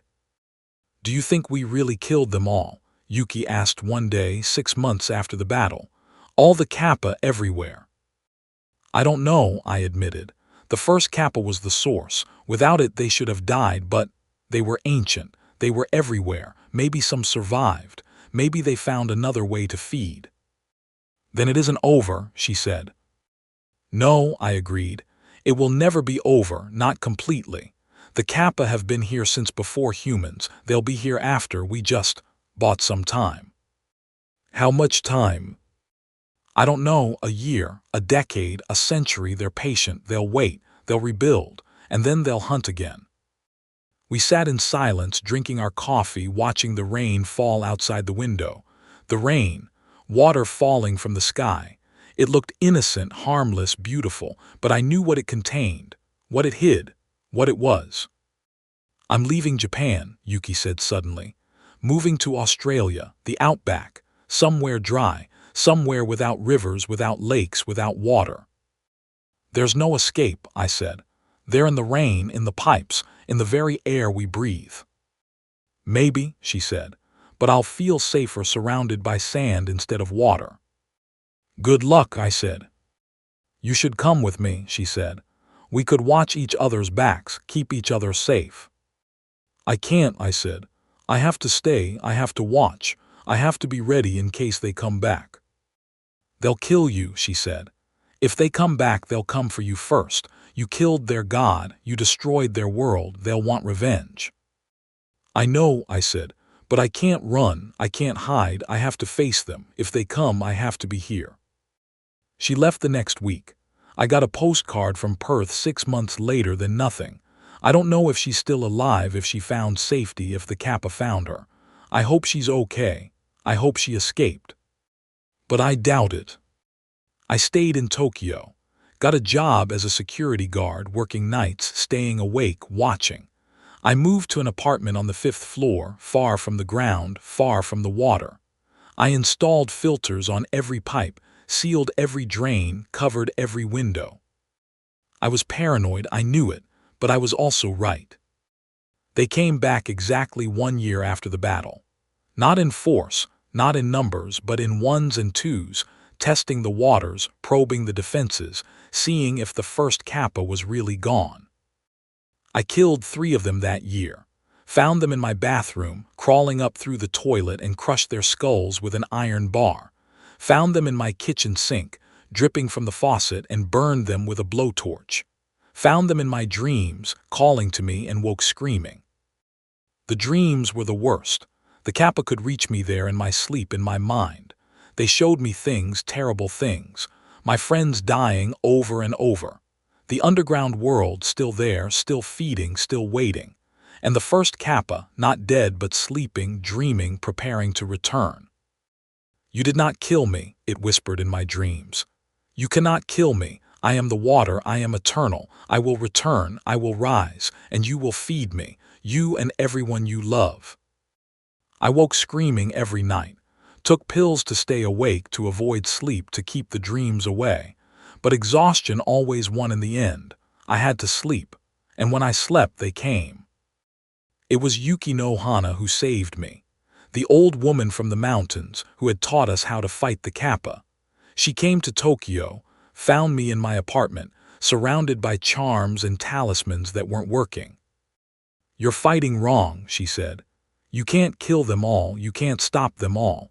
You have to learn to coexist, to protect yourself without destroying yourself." "How?" I asked, desperate. "Acceptance," she said. "Accept that they exist, accept that they hunger, accept that you are food, but food that can bite back. Stop fighting, start surviving." She taught me new techniques, meditation to keep them out of my dreams, charms to ward them from my home, rituals to keep myself safe when I had to go near water, and most importantly, the understanding that the Kappa were not evil, not malicious, just hungry, just following their nature. "They're animals," she said, "predators, like sharks, like lions. They don't hate you, they just want to eat you. If you respect them, if you understand them, if you give them space, they'll give you space too." "They killed my friends," I said. "Yes," she agreed. "And you killed theirs. The score is settled. The war is over. Now comes the peace." She was right.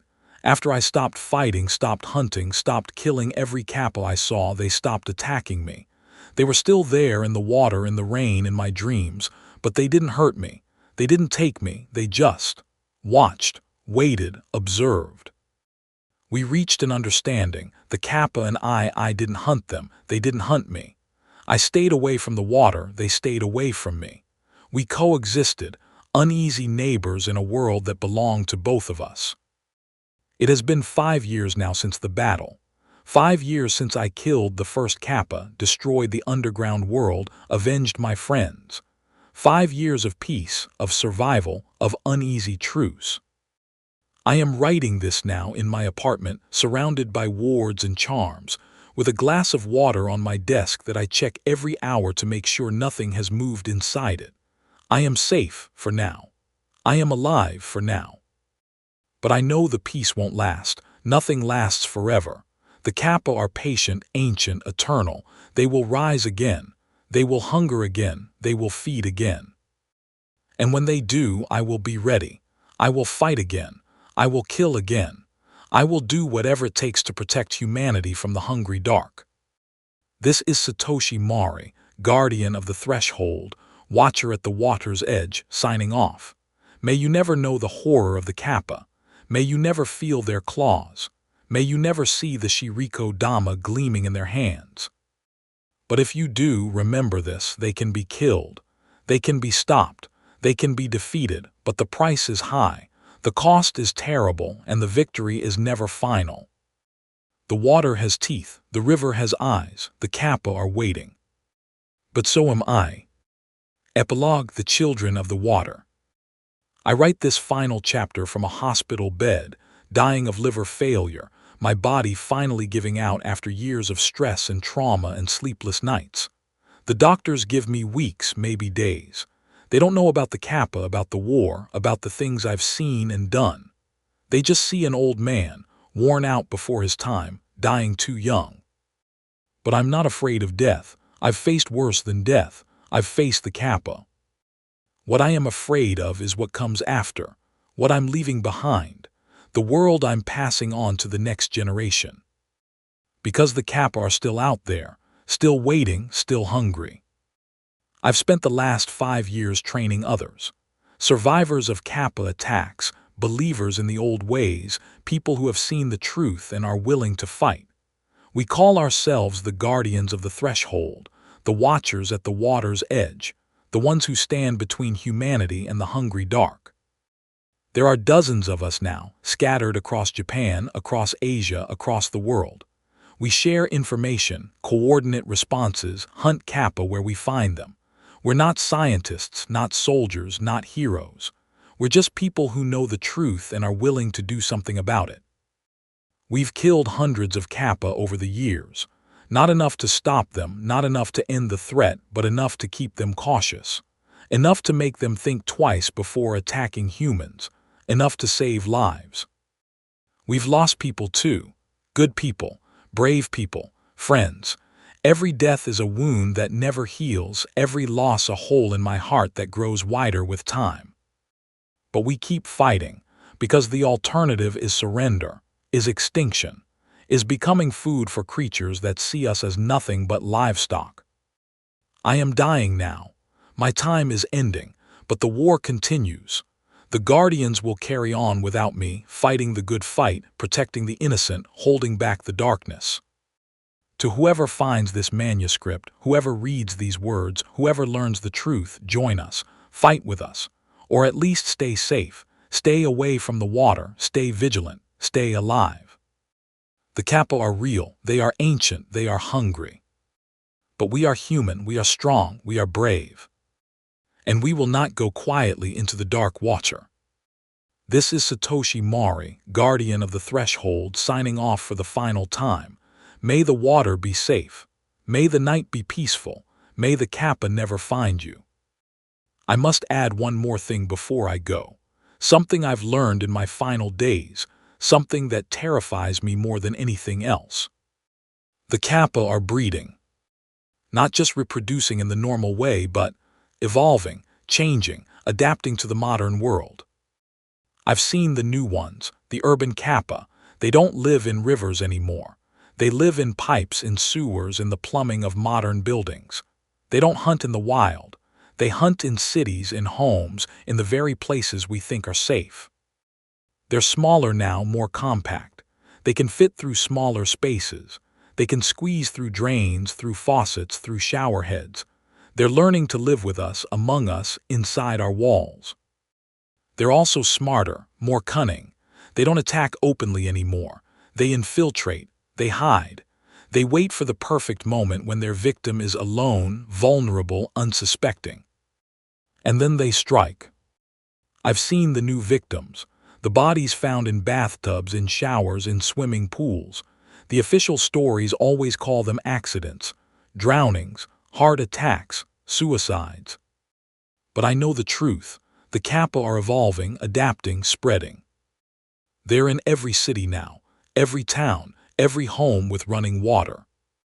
You might have one in your pipes right now, watching, waiting, hungry. Check your drains. Check your faucets. Check the water before you drink it, before you bathe in it, before you let your children near it. The Kappa are everywhere. And they're getting smarter. This is truly the end. May God have mercy on us all. May humanity survive what is coming.